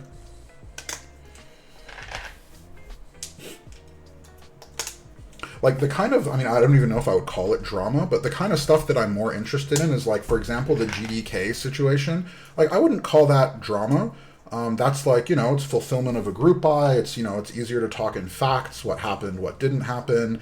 It's less, I mean, there's still a little bit of hearsay there, but it's less so. It's just like, okay, what happened? It was late. How was it late? What was promised? To me, that's more interesting because it's more a discussion of the state of the hobby and the vendors and people that provide stuff in the hobby. I don't know if I would call that drama, personally. You don't need to go to war, but there are certain things that make sense to take a position on. Yeah, look, I do agree that there are certain things that make sense to take a position. Okay, this is actually interesting. So this is something that I've talked about quite a bit in my personal life with regards to your personal values and how much you, how far you go with, how do I put this? Implementing your personal values in your life. So like, for example, the concept of like vote with your wallet. How far do you take that idea, right? So let's say, for example, there's a company that is, I don't know, a company whose like behavior or practices you don't agree with. How far would you go in not purchasing things from that company? How far down the line do you go? So let's say, for example, I don't know, let's take like Ford. Let's say Ford is fine, they're perfect, they've done nothing wrong themselves, but they then go and do business with a company who then does business with a company who then does business with a company that you don't like. Do you not do business with Ford because they're 5 steps removed from the company whose practices you don't like? So this is something I think about quite a bit, is how far do you take this whole idea? Another example is like investing in the stock market. Let's say we all agree Amazon is not the best in how it treats its workers. Would you then go and invest in Amazon? Would you not invest in Amazon? How far do you take the research that you do about the companies that you invest in?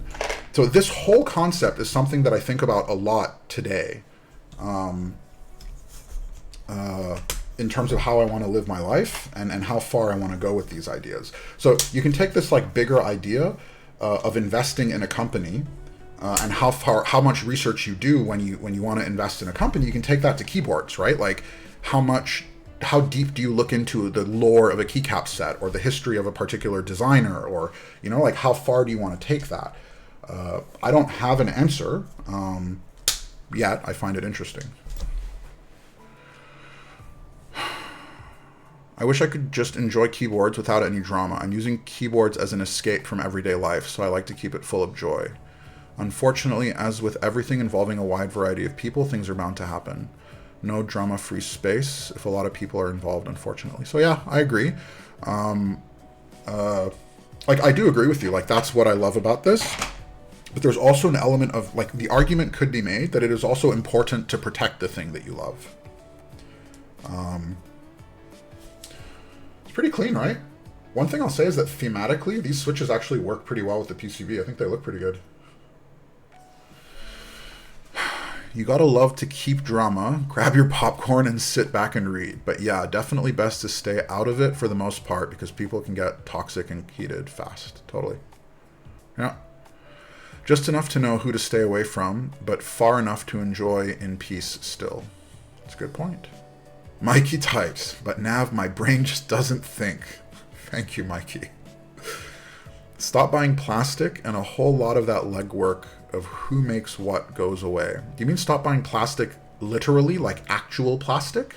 Or is that more figurative? My drama is a rotten mango. That's great. Okay, so our switches are in.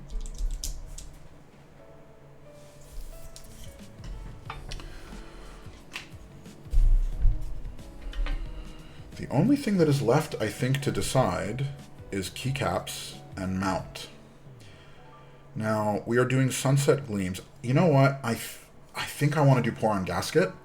I hope nobody objects too hard, but when we did top mount on the Class 80, it was a little bit too much for me. So let's try the pour on gasket out and see how that does.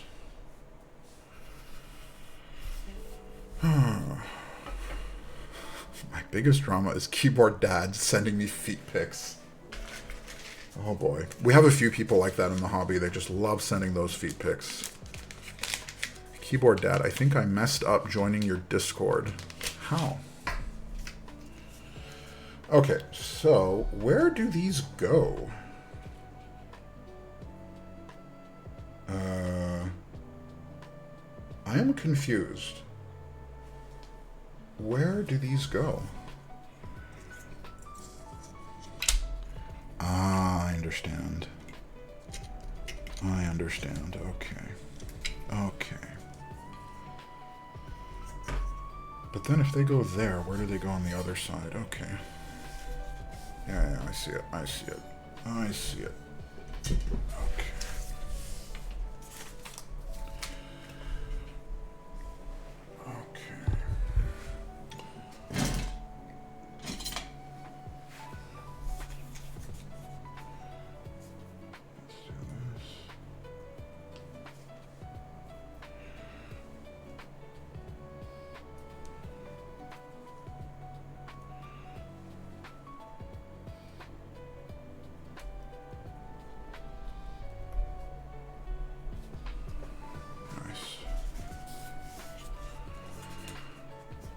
Hope everyone has a good Valentine's Day too.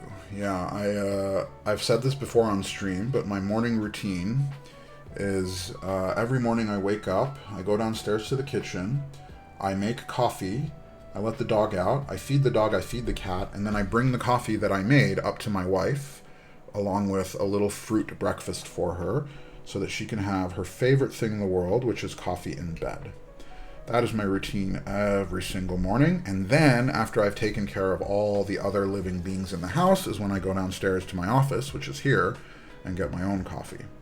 This morning, the routine was only slightly different because I also needed to include Valentine's chocolates with the coffee that was delivered in the morning. Okay. Nice. You're welcome, Daddy, keyboard dad. That is great. You just gotta remove you from the sus. Check your dishwashers. What did I miss? I have to head out. Kids are up from naps. Have a good rest of your day. Thank you very much for stopping by. I appreciate it. Okay. Let's put this on. Nice, nice, nice, nice. We are in business. I really can tell, you can really feel the difference with MM Studios boards. Like, one of the other things that they did this time around that I didn't see in the previous ones is that even the gaskets have little, wherever the gaskets go, have tiny little kind of, maybe you can't see it, but like right here, there's like a tiny indent right where the pour-on gasket goes. It honestly feels like they've it feels like they've improved. Like, it feels like they've put a lot more thought into their boards compared to some of the other ones. Like the daughter board design, all of it, it's quite nice. Actually, it makes me feel a lot better about the Class 100. One of the things I was a little bit nervous about for both this one and that one was the complicated kind of config. All of that was a bit wonky. Hello, Nav. How's your Saturday going? Hello, Mortem? Hi, Mortem. How you doing, man? Okay. Now, where do these go? You see, this is a little bit weird because the gasket tabs, I would have thought...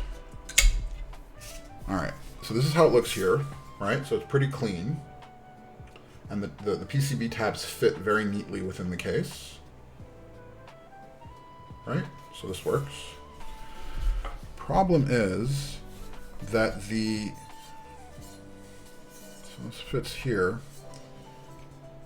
Yeah, so the problem is that this part here is shorter than it should be, right? So if you can see, there is a little tab. Hold on. So there's a little metal tab that kind of sticks out. And as you can see, just barely, the metal tab itself is actually shorter than the remaining size of the PC, like the Poron gasket. So I don't know if I'm supposed to cut this Poron gasket or just place it over as is. It feels a bit weird to just place it over as is.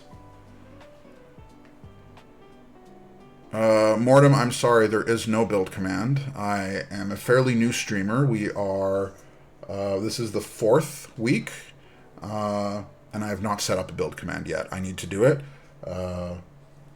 but I have not yet. The other thing that I thought I had set up that for some reason is no longer working is like the now banned Mikey. Is like the follower little pop-up with the little sound thing. I thought I had configured it, but for some reason it's not working. So, no idea what's going on. Okay, so this is the problem, guys. So, I'm going to show you very quickly. So, you see here, essentially, the Poron gasket is too long. You can kind of make it out. It's too long for the little tab. So the question is, do we cut it or do we just put it over as is? That's the question.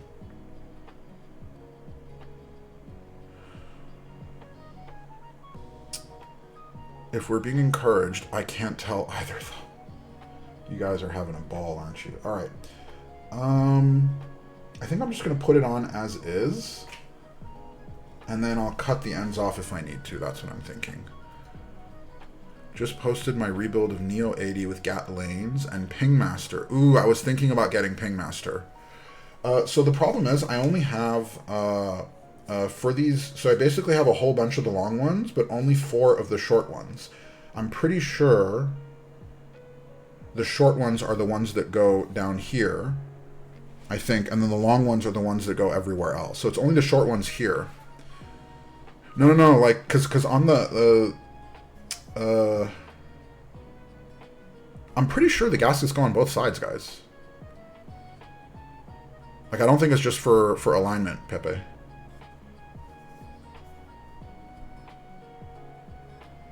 Yeah, dude, Mochief, the Pingmaster set, I was looking at it for a while. I really liked the look of that set. It was a very, very interesting...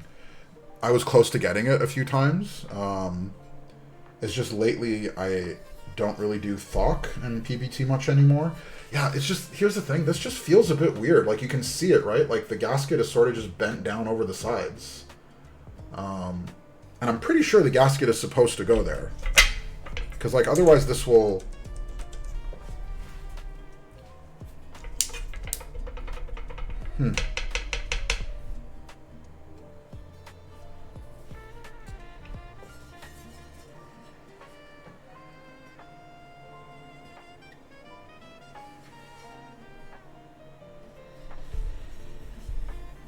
All I'm hearing is I have a special place in Mikey's heart. Happy Valentine's Day to you too.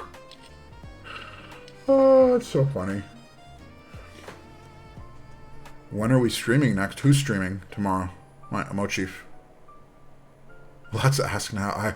You guys are on a whole different energy right now, huh? Okay. Do we just ball? We'll just ball. Fine. Oh, Mango and Alex are... Mango's streaming tomorrow? I thought Mango was off for the next... Top gaskets go on... No, Elquan, I don't want to put the gaskets on the PCB. I don't like doing that. No, I don't like doing that. Because then if I want to change PCBs, then the gaskets gets ripped out. Whenever I can, I put gaskets on the case itself. I definitely don't like putting them on PCB. We'll just do it this way. It's fine. Mango is gone. Bringing new stuff over, so big unboxing stream next Friday. Okay. You know what? I will stream tomorrow and Are we going to get a rare Saturday stream, Mikey? Actually, Mikey, since you started streaming again, it's only been Fridays, right? I've never seen you stream on a Saturday. Okay. Dude, this does look a bit wonky, huh? This definitely looks a little bit wonky. I'm going to put the case back on. Shoot, that is not what I wanted to do.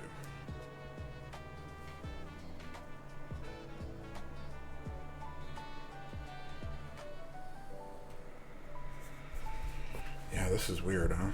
I do wish I could stream more. Why don't you, Mikey? Wrong way around. Okay.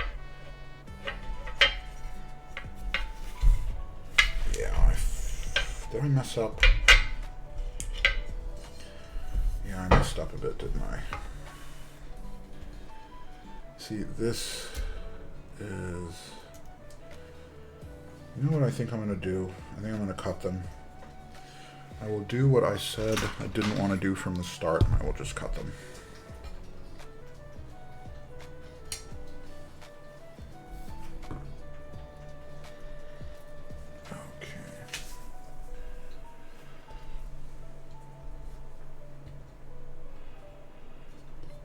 This is not how I think this is meant to be done.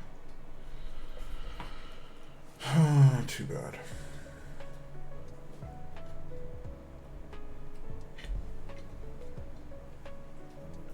See, this looks much, much cleaner, I think. I don't even think this is the way you're supposed to do it, but this is the way it's happening. Okay.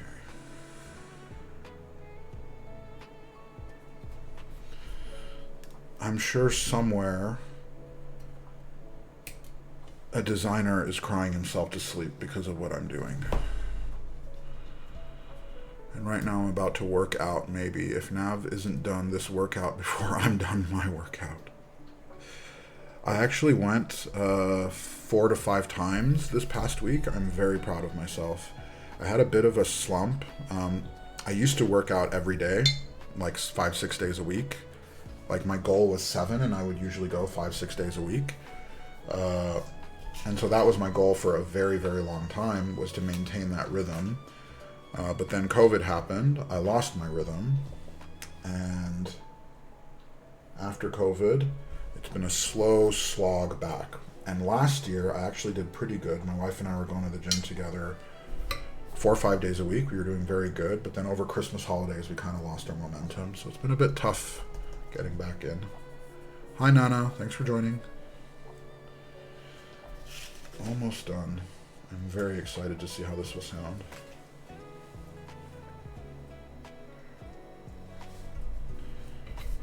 Okay.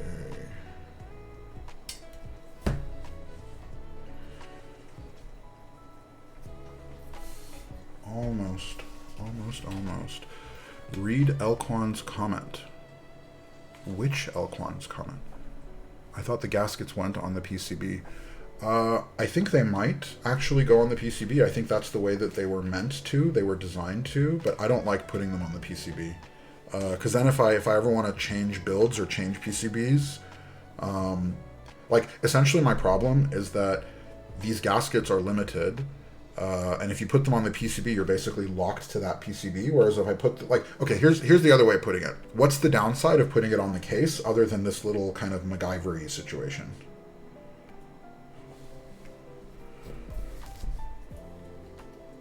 Because actually, Elquan, you might be right. It's possible, or likely even, that you're right, and that the way the designer wanted this to work is you're supposed to put it on the PCB, but then you can't remove them, right? They're not removable. So you put it on the PCB, you're locked to it on the PCB. I don't put mine on the PCB either for that same reason. Yeah, I put mine in. Yeah. So whenever I can, which is most of the time, I put the gaskets directly on the case, not on the PCB.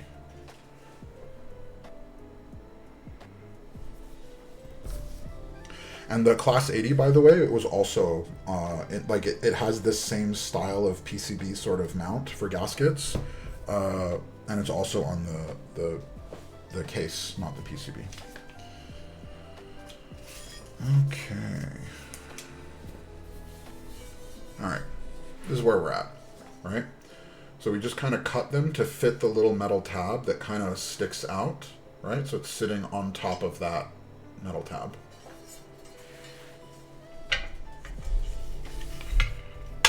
There we go.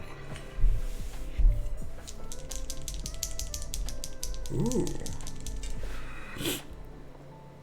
On that note, I vote for Nab to also have some rebuild streams or a Baby Shark redeem.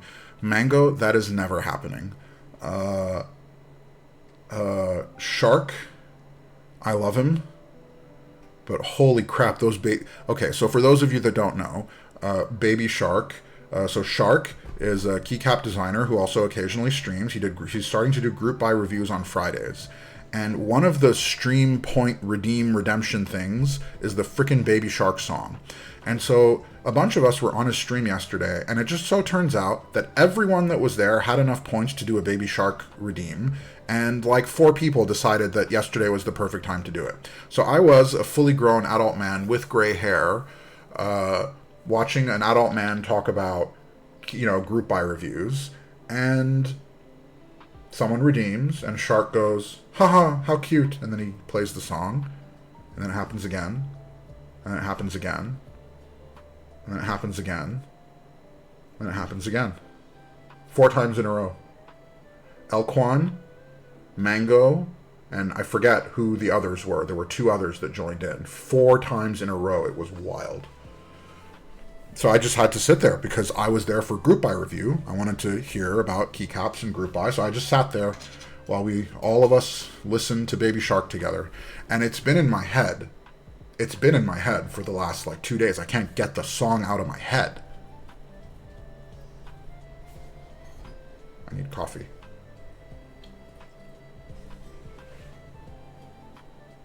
Okay. Mission failed successfully. Elquan, I'm reading your comment. I swear to God, I'm reading your comment in the voice, in the sing-song voice.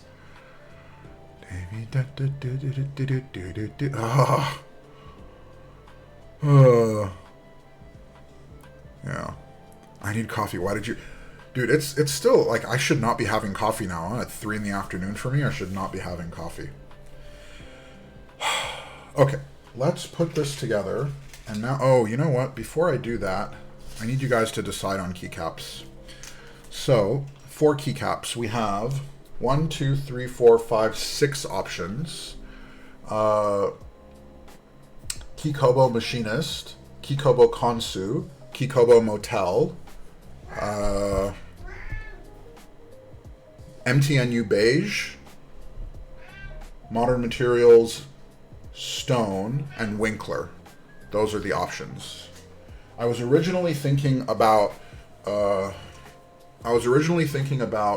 Winkler because I thought the beige and the blue would go really well together.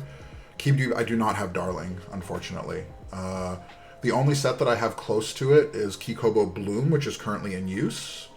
I do have Violet on Cream, but I'm not really feeling the Violet on Cream. Motel. I have Cherries Kibdui, but it's in use as well.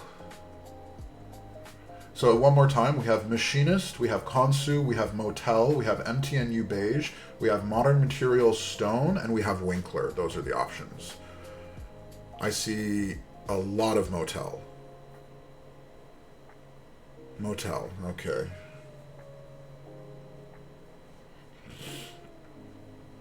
Okay, Fifi, time to go.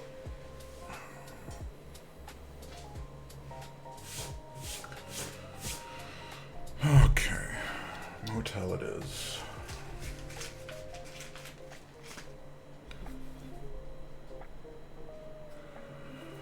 Are there any TKLs with a macro row like this? There are. The Diversity TKL has 2 macro columns, and it is stellar.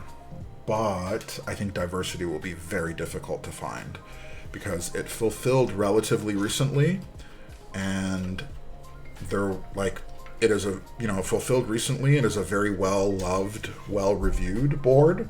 So I don't think there's a whole lot of people trying to sell their diversities. I have one, and I really, really like it. I'm not aware, personally, of other TKLs with a macro column. As far as I know, diversity is the only one. You could also go with the W1 at layout. So the flow at is another one of those. So there are a few of the W1 layouts. I actually don't know what to call those layouts. Is it an at layout? Is it a W1 layout? I'm not entirely sure.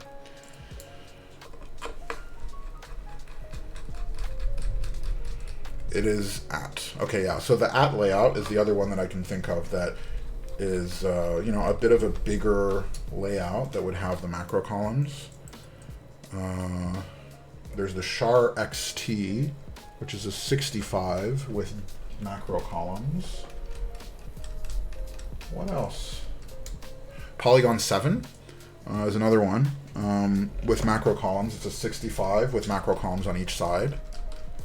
Really, Keep Dweeb. Diversity is getting a second run. I remember seeing Somejoy, the designer, actually saying that he was more interested in new projects. So I'm surprised that it's getting a second run. Interesting. Vice, welcome to the stream. Happy Valentine's Day. And guys, I gave my wife chocolate this morning, but after this, we're going on a date. We're going to go to a Turkish restaurant, and we are going to have some kebab. I am excited. I was going to make a joke. Okay, I'm going to do it once, okay? I'm going to do it once. Wait. I have to, because Vice is here, okay? Oh, my wife is here. Okay, Gigi's my wife. Okay, so, dear wife, we're going to go to Turkish for a dinner, right? We're going to have a Turkish date with some kebabs, and then after kebab, maybe I give you my kebab? What do you think, wife?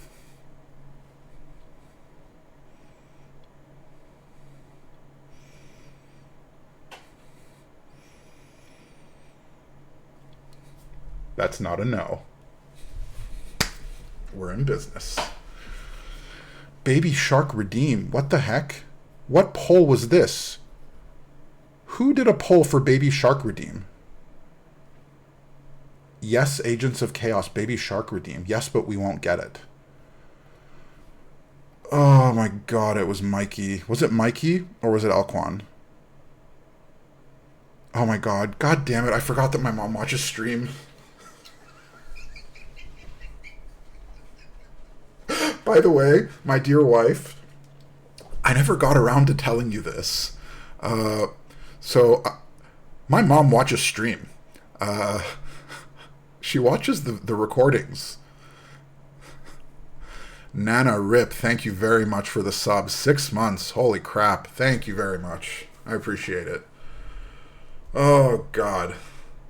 Wait, your mom is into keyboards. So, no, Mochief. My mom is into her son. She loves her son, and she wants to encourage her son. And so she watches the VOD, the recording, while she's doing other stuff. She leaves it playing in the background. And I actually don't think I told my wife this. This is probably the first time that she's hearing this. And what she's probably doing right now is thinking back about all the jokes that she might have made in stream for the last couple weeks when she comes on Saturdays. This is like one of the Easter eggs, by the way. This is one of the Easter egg lore portions of the stream, is that Navid's mom watches stream. It's like at a certain point I will stop talking about it, but it's just funny. Get the kebab with extra meat on me, the first one. Thank you. Wow. Oh, okay. Okay, that was funny. Let's get back to the build. Oh, wowzers. Too funny. Obligatory hi, mom. Oh, I'll see myself out now. Insert joke about... Oh, no, I'm not reading that out loud. No. We're not doing that. No, so Mochief, my mom is not here now. She doesn't watch live. She watches the recording. So I upload all of these VODs to YouTube, and then she goes and watches the uploads on YouTube after the fact. Okay. Ooh, I like this song.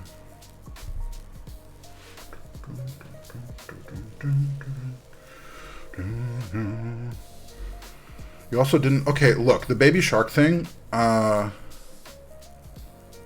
Oh, fine, I'll do it. It's going to cost a lot, though. That's not going to be cheap, I'll tell you that. Keycaps.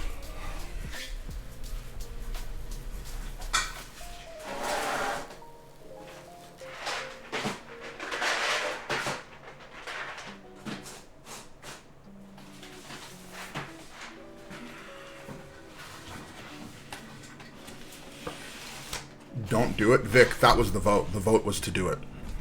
I'm not going to make it cheap, though. It's going to cost a lot. Yeah, like stream points or whatever. Those points that you get for watching will make it expensive. I'm not going to lie, Mortem. I have no idea how any of this works. Like, for example... you know when you watch a streamer and there's the little thing that goes doo-doo-doo, thank you for subscribing, and it goes blue across the screen. I thought I configured that today. Like, I thought I did it this morning. I haven't seen it pop up once. You're supposed to be a little noise and it's supposed to go blue blue blue, and it hasn't happened. So I have no idea. It's like why it's not working. And so that, for example, is something that your average competent streamer would do that I have yet to figure out. I've also not figured out the redemptions for channel points, which is what Mikey's asking for. I haven't done any of that. Mostly because I have a full-time job and I work, and in my spare time. Okay, guys, are we sure about this? Like, hold on. Are we sure that the white will go with the kind of retro white? Are we sure?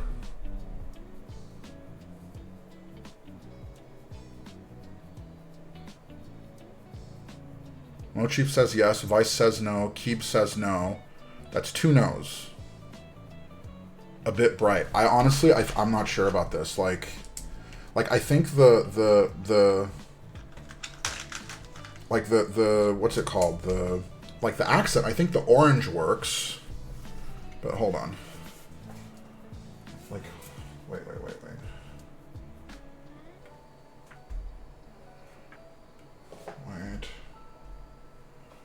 Right? Like, this isn't it. I don't think this is it. Yeah, I don't think this is it. Sorry, guys.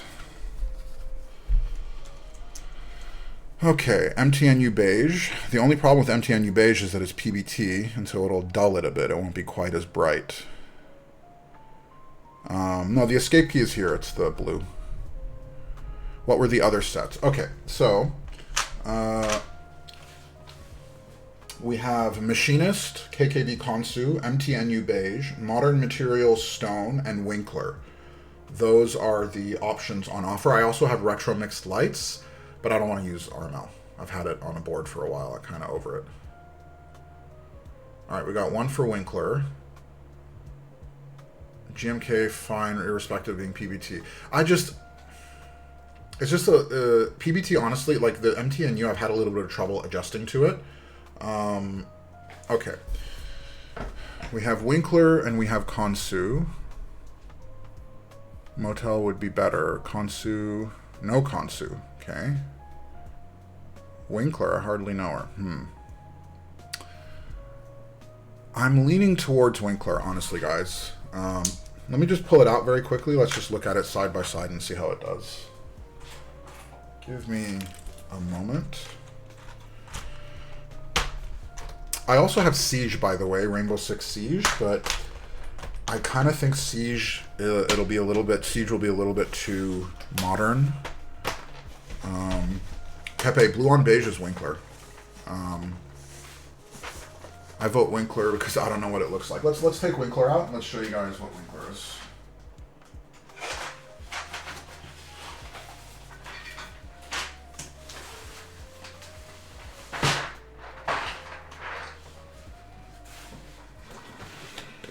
Okay, let's do this. Do this.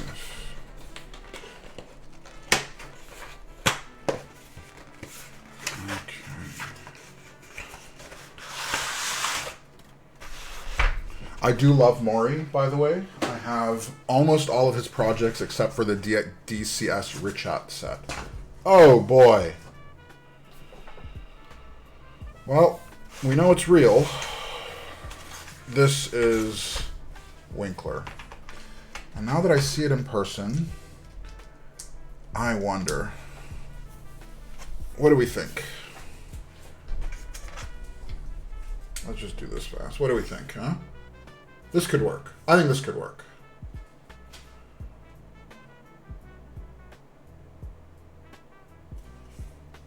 Honestly, I think this works. Here's the thing, guys. So Keeb Dweeb. The problem is that, okay, he's been on basically almost all of the rebuild and build streams. And anytime we have had a problem to solve, usually he's been right. So I don't know if you guys remember, but we've had a few spacebar problems where the spacebars were a little bit flat and they weren't quite working. And he's been right basically every single time. Then, if you remember, for the Class 80 build, he was even right about the mount. If you guys remember, I was asking, do we try top mount or not? And we were like, okay, let's give top mount a chance. And everyone says, top mount will be great. He was the only one that was like, don't do it. It's not going to be good. Gasket's the way. And so we did top mount, and I'm not even joking. Within a day, I switched back. And I messaged him. I was like, dude, you were right on that too. So it's possible that Keeb Dweeb is our local prophet when it comes to my builds. Yeah, okay, I get it. You did a poll? Yeah, but... yeah, I didn't even see the poll, my dude. That doesn't... No, that's a secret poll. How do you do a secret poll? Okay, we're going to do this one more time. And I'm going to vote too, you kakas. Okay? Winkler or Khonsu. Winkler, Khonsu. This is going to be a fast one. We're going to take a 2-minute poll, start poll. Whatever, I misspelled it, who cares? And I'm going to vote too, you kakas. There. Poll is live. Winkler or Khonsu? Oh, let's take a break.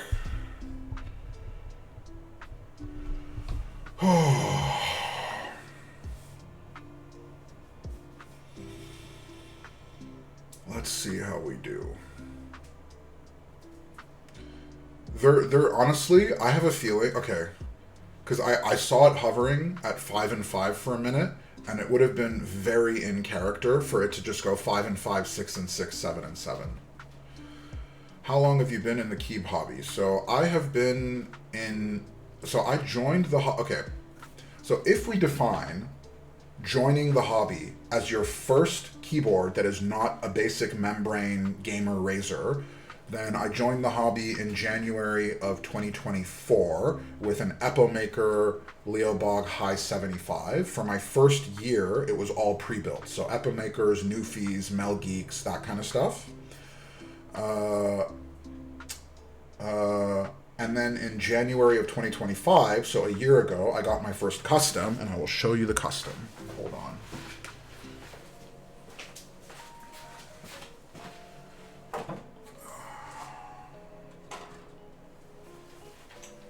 Okay, this was my very first This was my very first, okay, there we go. Very first custom keyboard. It's a Class65 V3. With GMK Pulse Mitolet or something. Yeah, Mitolet, that's what you call it. Mitolet, I don't know what it's called. This was my first custom.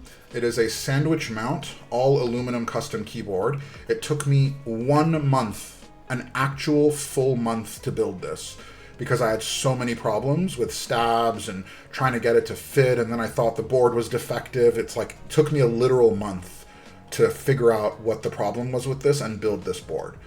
I still have it. I don't know if I'll ever sell it because it was my first. But then since then, I went all in. I don't do anything else. I just do keyboards.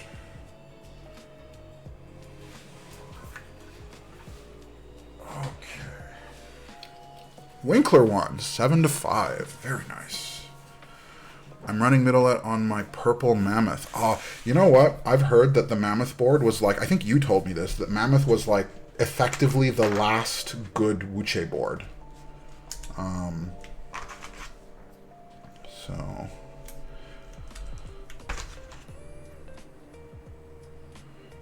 Okay.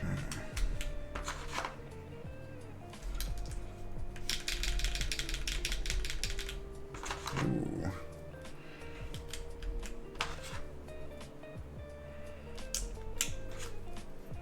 Honestly, guys, I think Winkler was the right choice.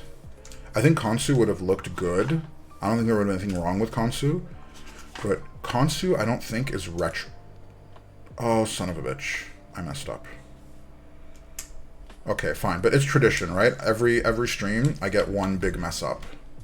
One pseudo big mess up. I started my Numro off by 1. I wanted to love my Mammoth, but I ended up hating the foam sound. So my understanding, and I might be wrong, because obviously I don't have it, but I thought the Mammoth was good without foam as well. I don't know. Maybe you guys can weigh in if the Mammoth is foam only. Yeah, Mochi. Like, every time I frickin' build on stream with you guys, there's always something that I end up forgetting and having to totally redo. We do a couple accents, right, guys? Like, we ball with a few blues is what we do. I just rebuilt my Mammoth without foams. Carbon fiber plate toe popper. All blues. Okay. We will do our best.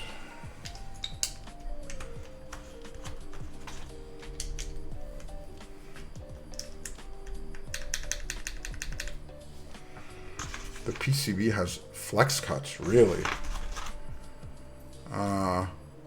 For Mammoth, yeah. Oh, I understand. Ooh, I like this. I think it's gonna sound good.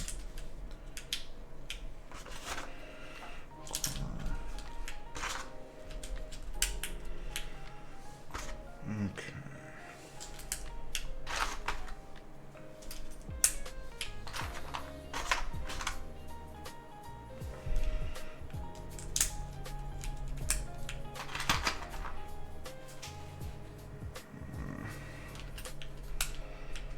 You always know when it's real GMK. It is wild to me that their packaging is not fixed, huh? After all this time, that it's still... I mean, I wonder at this point, honestly, if they do it on purpose. Like, I wonder if they could easily change it, and they don't, because it's, like, part of the brand identity at this point. Honestly, that wouldn't surprise me. Because I don't think, and you know what, now that I think about it, it is very apt. Like, I don't think a business is going to change it if they don't have to change it. Like, it's costing money to change packaging for nothing. And it's kind of part of the charm of it, isn't it? This, like, super papery whatever packaging. Kind of the charm, I think. Oh. I wonder how the solenoid is going to sound on this board.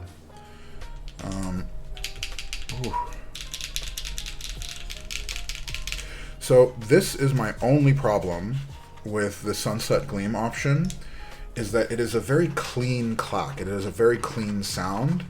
And I personally think these boards lend themselves to a more obnoxious sound. So we will try it with the Gleams, and I think it will sound great. But most likely, this board is going to show up on a rebuild at some point in the next couple weeks, because I just want a bit more obnoxiousness in my boards. Well, in particular in my Class Series boards. So we will see how it goes. Anyone has a good recommendation for a makeshift plate fork? Well, if you have a 3D printer, you can print one. But honestly, a lot of times, especially if you're using stiffer plates, I don't even use a plate fork. As long as you support the back of the PCB, it's kind of okay. Oh! If you have a small USB, like a little USB dongle, something like this could probably work too, just like sandwiched on the side. It's actually probably around the right thickness. Where is it? Yeah. So actually, you can probably use USB. If you have a single thin port USB, something around this thickness might actually work as a temporary stopgap fix. Mikey. Nav. Yes, Mikey. What type of music do you want? I'm thinking about making more songs. I don't know, my dude. I've been enjoying this type of music, sort of chill cafe style music. I really enjoy. It's very relaxing. And this music is so chill that I often just sit here before stream with my headphones on, just jamming out to the music to sort of relax and bring myself down a bit. So anything chill, my dude. Navid, I used your joke. Which joke did you use? It is to be chill. Then if it is chill, I am satisfied.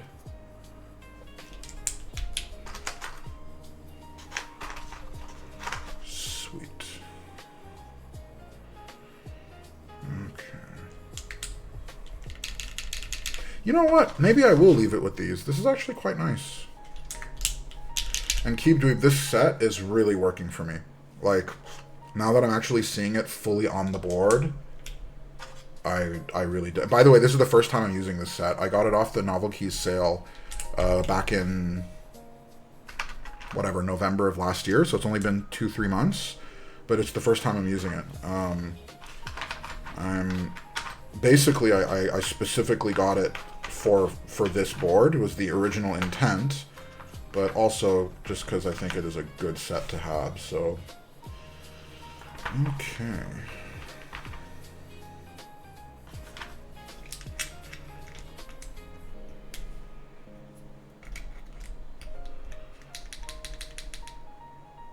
My wife is out getting tacos with friends and asked if I wanted anything. I asked her to bring her taco back home for me.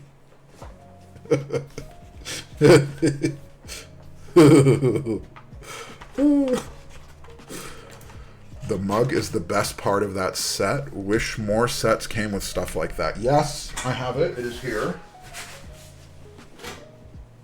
Here's my Winkler mug. I use it for coffee in the morning. I rotate between Winkler and Hulk. Here. I rotate between Winkler and Hulk, and then I have another coffee mug that's an insulated mug that I use sometimes as well.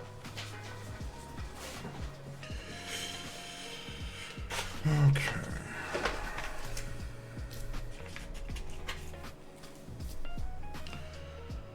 One thing I like about this set is that it has a lot of novelties that I can use for the macro columns and stuff.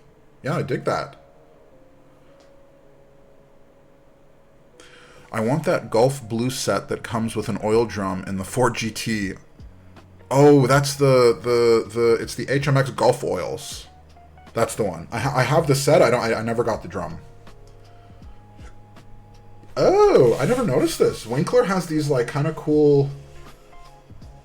I don't actually know what this is for. Is this like...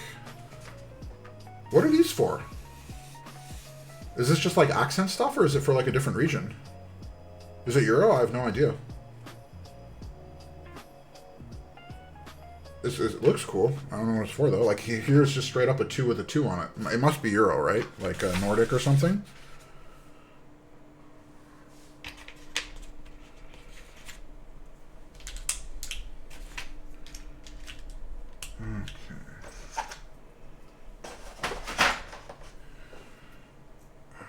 So, Mikey, you might have missed it, but something I shared with everyone earlier in the stream, and I'll skip the backstory just so I don't repeat myself too much. However, one fun little tidbit is that I will be building a sea bass on next week's stream from Mechland, and it is a sea bass that we are building specifically to get sold as a pre-built sea bass.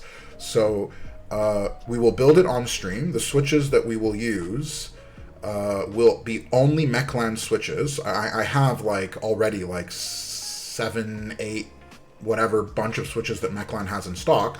And so we're going to build it on stream with a switch that is in stock at Mechland. And then I'll send it back to Mechland, and Mechland is going to sell the whole thing as a pre-built kit, excluding keycaps, because that drives up the cost for kind of nothing.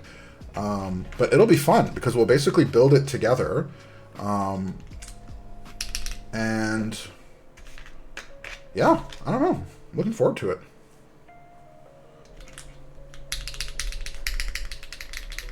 Where's my sea bass, Timmy?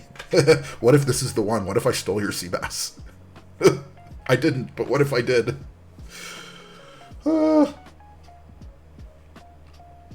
Okay, let's do this.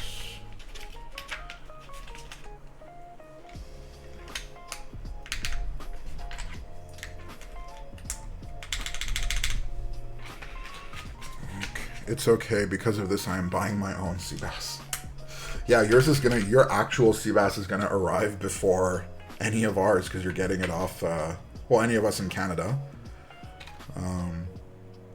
Okay. I'm missing a key. Where's my... Ah, there it is. Never mind.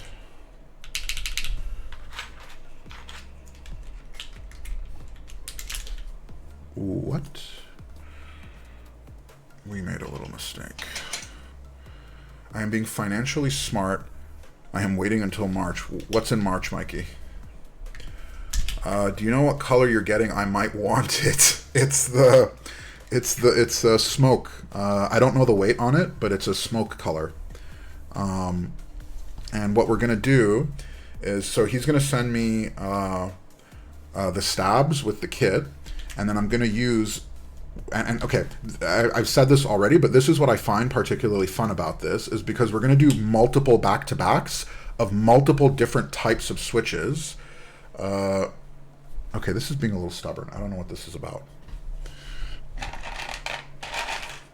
We're going to do multiple... So essentially what I'm going to do is I'm going to load up the board with 3, 3, 3, 3, 3 across all the alphas, right? So because there's, I think, 7 or 8 different Mechland switches, so that's... whatever, let's say 3 times 8, so 24 switches. We're going to load this up with 24 switches of all the different options that we have, which are all Mechland in-stock switches, right? Like HMX Sandstorm is one of them. The Wuche Studio Aquamarine, Big Lucky Switch, another HMX, like a whole bunch of different ones. And we'll actually test out what is the best sounding switch for this particular board, and it'll be really fun. And then it'll get back to him, and then he'll list it. So I think it's a very, very cool idea. Okay, is that what I want to see? The switch is being a little stubborn, and so I'm just trying to pull the plate up around the switch just to make sure that it's okay.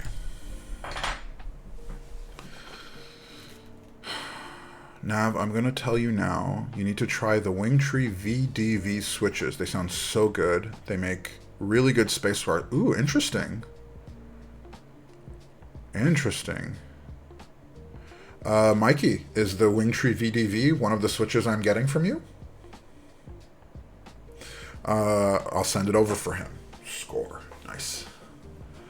I did hear he wanted to do some pre-built Seabass. Yeah, that's the one. That's the one. It's going to be a single Seabass. Seabass. I don't even know how to say this freaking board. Mortem. It's from Nuxross. It is a board designed by Nuxross. Nuxross is a designer based out of Vietnam.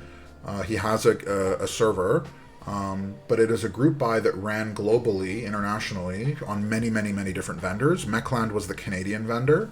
I think Divinity was the US one. I don't remember. And KBD fans might be the Chinese one. I don't remember, but it was a global group buy. Ooh. This is sounding good. Nice, nice, nice, nice. Okay. Where is my...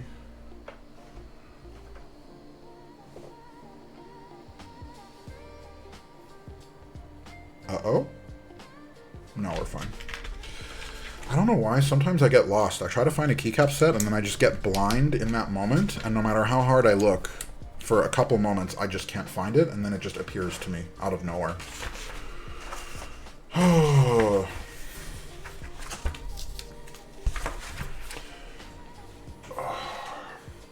I am very grateful that... Sorry, 1 second. I am very grateful that so many of you show up to hang out with me. Honestly, like, when I first started, I did not think this many of you would be down to just come and hang out with me for a couple hours. I don't like being overly emotional or sentimental. It's not really my thing. But I feel very grateful to be able to do this with you guys.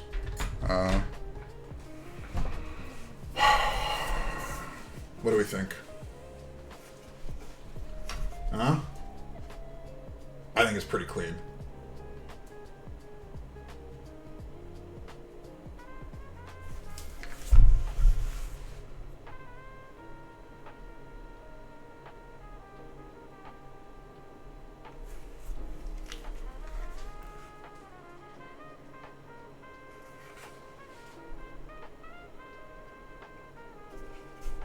Now ship it to me. I still vote Konsu. Okay. We think you're a big sap. I am sometimes a big sap. Okay? Sometimes, on occasion, I am a big sap. I have too many keyboards. I brought out too many keyboards. I didn't mean I have too many as a whole number. I meant in this moment there are too many around me and there wasn't enough space to move the keyboard. Looks amazing. Something Apple will never sell.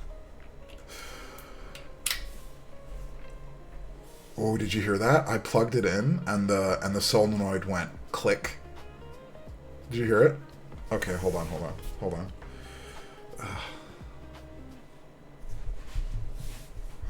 Wait.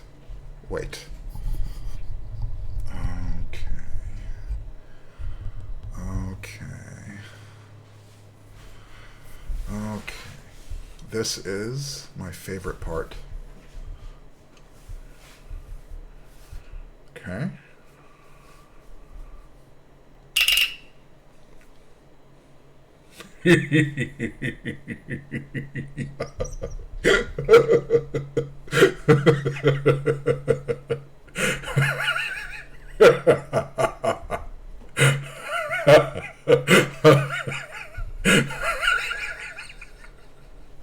I love this part. Okay.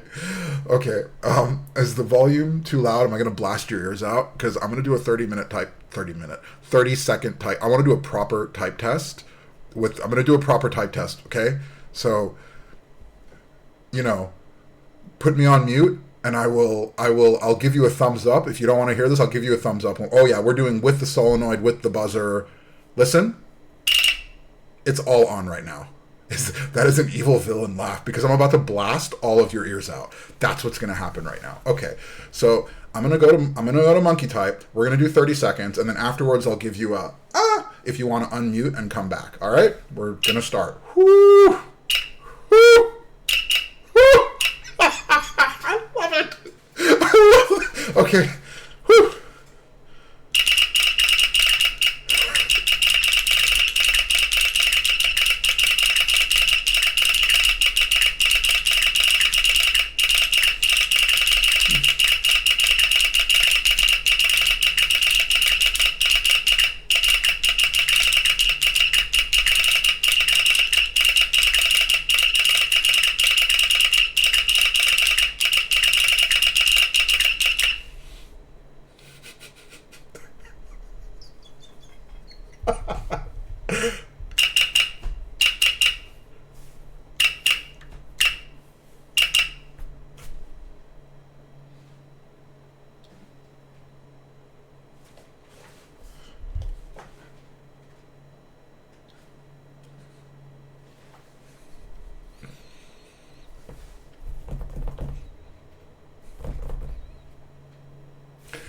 Now go into VIA and make the solenoid actuate on both up and down. Ooh, I need to figure out how to do that. Only one sound at a time, either the solenoid or you. I need the keyboard just to use at work. I ain't no bitch, I sat through that torture. Imagine just using that at the office with like open office space. It would be amazing. Devious smile. I love this thing. Where did you say the coupon code for the Toro was? So there is a channel specifically for group buys and IC reviews, but it's basically just a channel for any keyboard. We just create threads for a keyboard. In the channel for the Toro 60, the discount code is either Navid Toro or Toro Navid. I don't remember which one, all caps. I just don't remember whether it's one or the other. I didn't record it. Can you do it again? I cannot do it again. I'm afraid that I will lose so many of you if I do it again. Gotta go to WeWork or some common... Yeah, exactly. This is like... Okay. Now I have to figure out how do I turn it off? Hold on. Sorry. I'm going to the MM Studios website. I am sure you don't turn it off. I am sure somewhere here there is instructions. This is your life now. Yes. Somewhere here there is going to be instructions. Class65. Okay. Okay, I have a JSON. And... or mod X or C. Okay, now have you convinced me? I will stream Friday and Saturday next week. Are we going to compete, Mikey?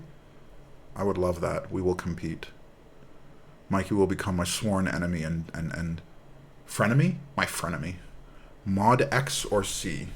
Yeah, but which one is it? Is it here? Is it here?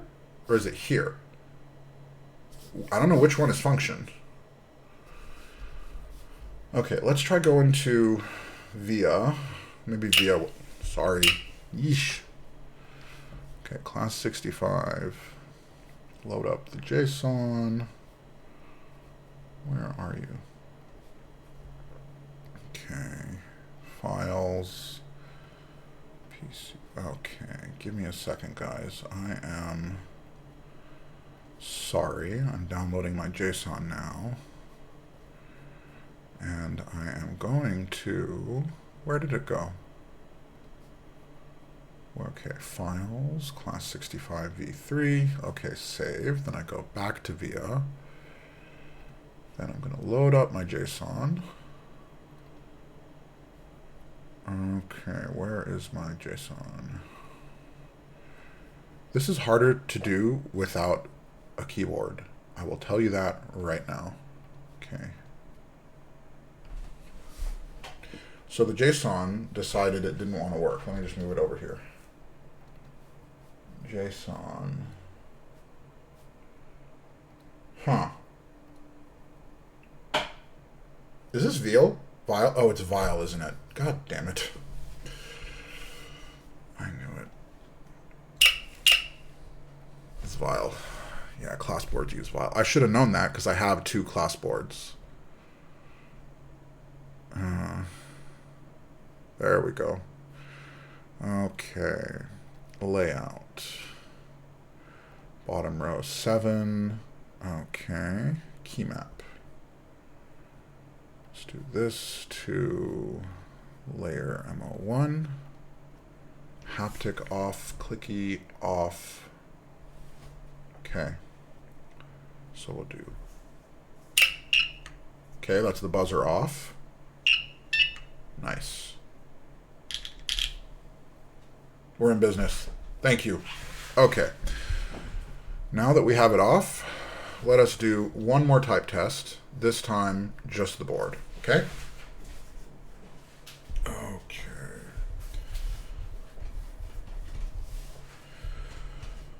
Okay. For anyone that joined a little bit later, this is a Class65 V3 with carbon fiber plate on pour-on gasket mount with GMK Winkler on HMX Sunset Gleams V2. Let's jack up the sound a bit just to... Alright.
So, I think it sounds very good. I think the mods sound good, the arrows sound good, spacebar's pretty good, alphas are great, I like it. However, it sounds a little too good. And I will explain. To me, a board like this has to sound like a bit messy, a bit noisy, like it's like, okay, so if we just evaluate the sound quality of the board, I think it's excellent, right? I don't hear any weird resonance, it sounds really clean, it's nice. The HMX, like, okay, Mortem, you're right. It sounds like an HMX switch. I'm with you, right? Like, now I personally really like HMX. I can hear the difference. I have a ton of HMX switches. I like it, right? My problem is that typically HMX switches are very clean switches. They're not noisy. They might be loud, but they're not noisy, right? And so on the other hand, if you were to take a Gateron switches can be noisy, right? Like they can be noisy switches. And so, Gavot, welcome, my dude. We just did the sound test, so we're close to the end, my man. So, a board like this... Okay, hold on. Allow me to illustrate. Give me a second.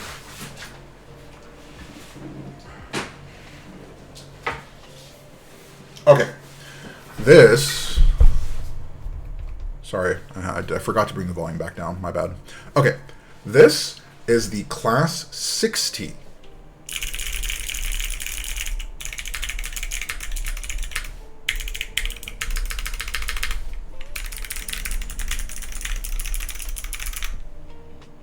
You see, to me, this is how a class board should sound. That is a noisy, it's noisy, right? Okay, that's one of them. Let's do the other one.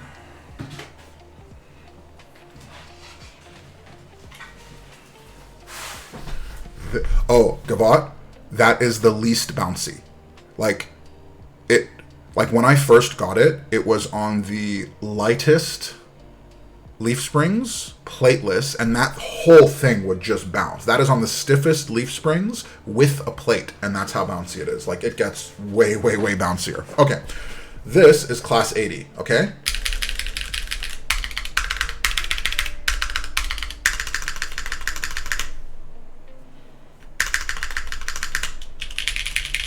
Noisy.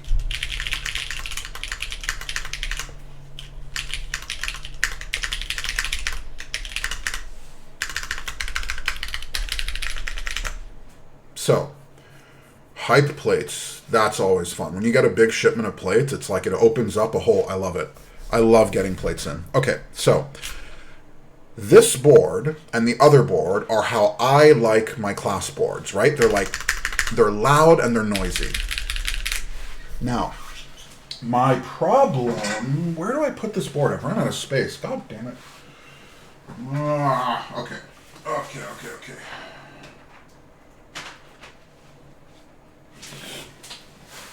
My problem with this is that it is a little too clean.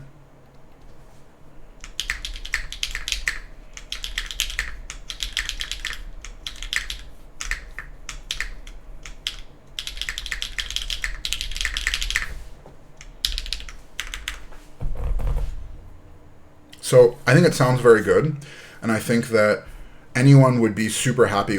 Anyone that likes clack, I think will love this sound. It's very, very clean. And honestly, I could probably leave it like this and be super happy with it. You see, that, okay. So of the switches that I offered, I actually think this is the only one that would have this problem. I think that the heavy tactiles would have been great. The Holy Pandas would have been pretty good. The Get Wrecked switches, if you remember those, the lychees, those ones would have been crazy noisy. However, this is the way that I do my boards. If it is good, meaning that if we build the board and there's nothing wrong with it and it's good enough, I leave it this way for a little while. Because I want to actually get used to it, get a feel for it, and use it. And so what I'll do is that I'm going to have this board on my desk, predominantly on my desk for the next couple days. I'll rotate for sure, but it will predominantly be used because I want to get an actual feel for it. So that if someone says, hey, what do you think of the board? I actually want to have a mature, well thought out kind of response to like what I think of this and, you know, would I buy it again and blah, blah, blah, blah, blah. I also want to get a feel for the sound signature. So we're not going to rebuild it. We're going to leave this as is for now, but I think I'm going to want to rebuild this, not this coming week, but possibly the week after. After I get a couple days with this board, I think I'm going to want to rebuild it with a noisy, like a properly noisy switch. Now, ooh.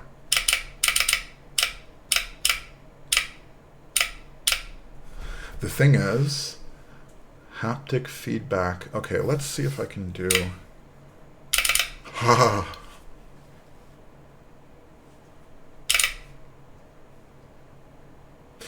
Do we want to hear the double solenoid sound test with the 2 clicks? With a 2? Yes. Hell yes. Okay, let's do it. Once again, I will give you a double thumbs up when the sound test is over. Feel free to mute, but we are going to... You woke up and chose ear violence today. Some might argue I wake up... No, okay, how's this? Let's do the double because I want to hear just the double. There's something...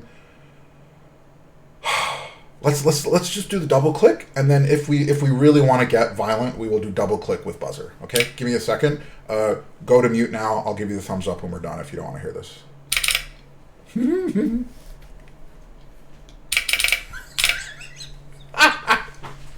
This is so good.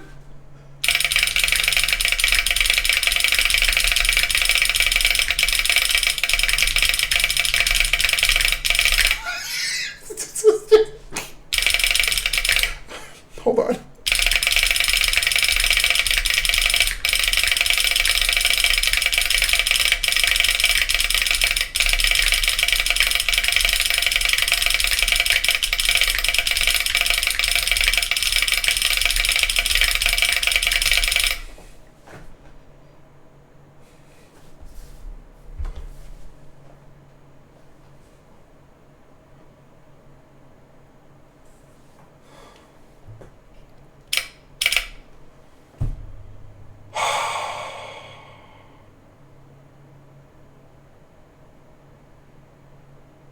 Guys, amazing. Amazing. Like, okay, so hold on. Okay, so I don't know how many of you guys have ever been on a motorcycle, okay? Uh, but being on a motorcycle is unlike any other experience. When you are on a motorcycle, because of the way you sit on a motorcycle, I'm talking most motorcycles, this doesn't apply to cruisers. So most motorcycles that are forward sitting motorcycles. Because the motorcycle is underneath you and you're kind of sitting forward, when you go down the road, you don't actually see the motorcycle. And so it just kind of feels like you're flying down the road. And because of that, when you're on a motorcycle, even if you're going 10 miles an hour, it still feels fast. Just the nature of the experience makes it feel like you're going fast, even though you're not. That is what this experience is like with the double click, okay? With the double click, I feel like I'm typing at 200 words per minute, even though it's like a very comfy 80, right? Like the type test that I did, I made a ton of mistakes. I think I was at like 80 words per minute. I usually average 100. I was just too into it. But because of the double click, I felt like I was blasting. I was like 200, just boom, boom, boom, boom, boom, boom. Oh, it was so good. It was so good, guys. I might impulse buy a solenoid after the stream. So there's a bunch of us, Nana, that joined the Smurv 80. It is a very cheap $79 plastic keyboard group buy that is running on Novel Keys currently. It's a piece of crap. It's plastic. It's not a super premium board, but it has a solenoid. And a bunch of us got it for the memes because it's fun. So that's the one that I know of that's happening right now. I also believe there are some extras for this board on the MM Studios website. I think. I haven't looked in a while. Oh, it sounds like a machine gun. It really does. Like a kid at Schwartz, exactly. This is what you bring to work if you hate your boss. Honestly, if I heard someone typing like this, I'd be like, oh my God, they're so productive. Wow, they're typing so much. Might be a dumb question, but does the sound of the switch come into play at all with the solenoid, or does the solenoid fully overpower it? It basically fully overpowers it. Okay. For me, at least, because there are some people who are able to really make a lot of distinctions in sound. I tend to get a little blind. So for me, the sound of the solenoid totally overpowers the sound of the switch. The switch becomes more about the feel. Now, the switch does impact it a bit. Like, for sure, I can make out a tiny bit if I think about it, but it's more about the solenoid, honestly. Now, Naveed, remember what I told you I did with the Saturn 60? Yes, I remember. Think about the solenoid hitting... Okay, so guys, so Keebdweeb, he basically built a Saturn 60, which is he, like, took this old school, like, at least I think it was old school, solid steel keyboard case, and then he took the internals of a Class 60 and put it in there, and he took the solenoid of the Class 60 and put it right up against the wall of the steel case. So that, because for those that don't know, honestly, I should have pointed this out when I had it open. The solenoid is basically like this thing with like a metal rod inside that like flicks back and forth and makes sound because of the way that it moves against the thing and blah, blah. That metal rod, the solenoid point, he basically put right up against the wall of the keyboard. So the solenoid is actually hitting the steel case of the keyboard, which makes it like super extra noisy. It must sound amazing. Mortem, it's called the Smurv 80. It's on Novel Keys right now. SMU, yeah, everyone typed it in. Sometimes I set on monkey type when I don't want to work to make people think I'm being super productive. It'll work. People will just think you're blasting, you're typing a lot. low key, the Smurv 80 might be the move. So honestly, a bunch of us are getting it just for the memes, like just for the fun of it. Like it's $79. Like it'll be fun. And then you sell it. You can sell it on Facebook after if you get tired of it. Like, so I have a Class 65. Okay, so I'll tell you this up front. I have a Class 60, not Class 65. I have a Command 65, which is another plastic keyboard that's also made by Play Keyboards. Hold on, I'll show you.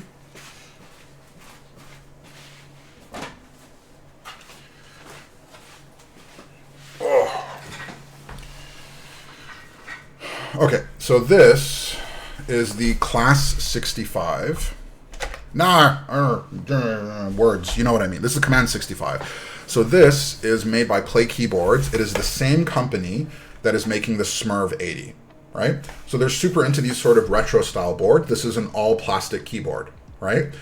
Now, the problem, the only thing, is that the internal construction of this board is insane. It's bad. Like, this board came as a kit that you have to assemble and put together, but it was not made to be tinkered with. Like, this is a very unnecessarily internally designed keyboard. And like, if you guys are interested, we can do a build stream. Like, we can rebuild it and I can show you what's inside. Like, just the way that they did it internally was like not well designed, and it was not meant to be taken apart. Like, if this thing gets rebuilt too many times, eventually you'll get to a place where you can't rebuild it again, right? However, it was $100. Like, it was $110. Like, it was extremely cheap. It's super cool for what it is. It sounds pretty good.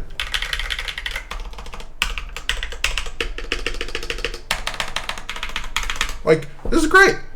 This is a super noisy keyboard. It's like, this is exactly what I want out of a retro keyboard. So it's a lot of fun. This is fun, right?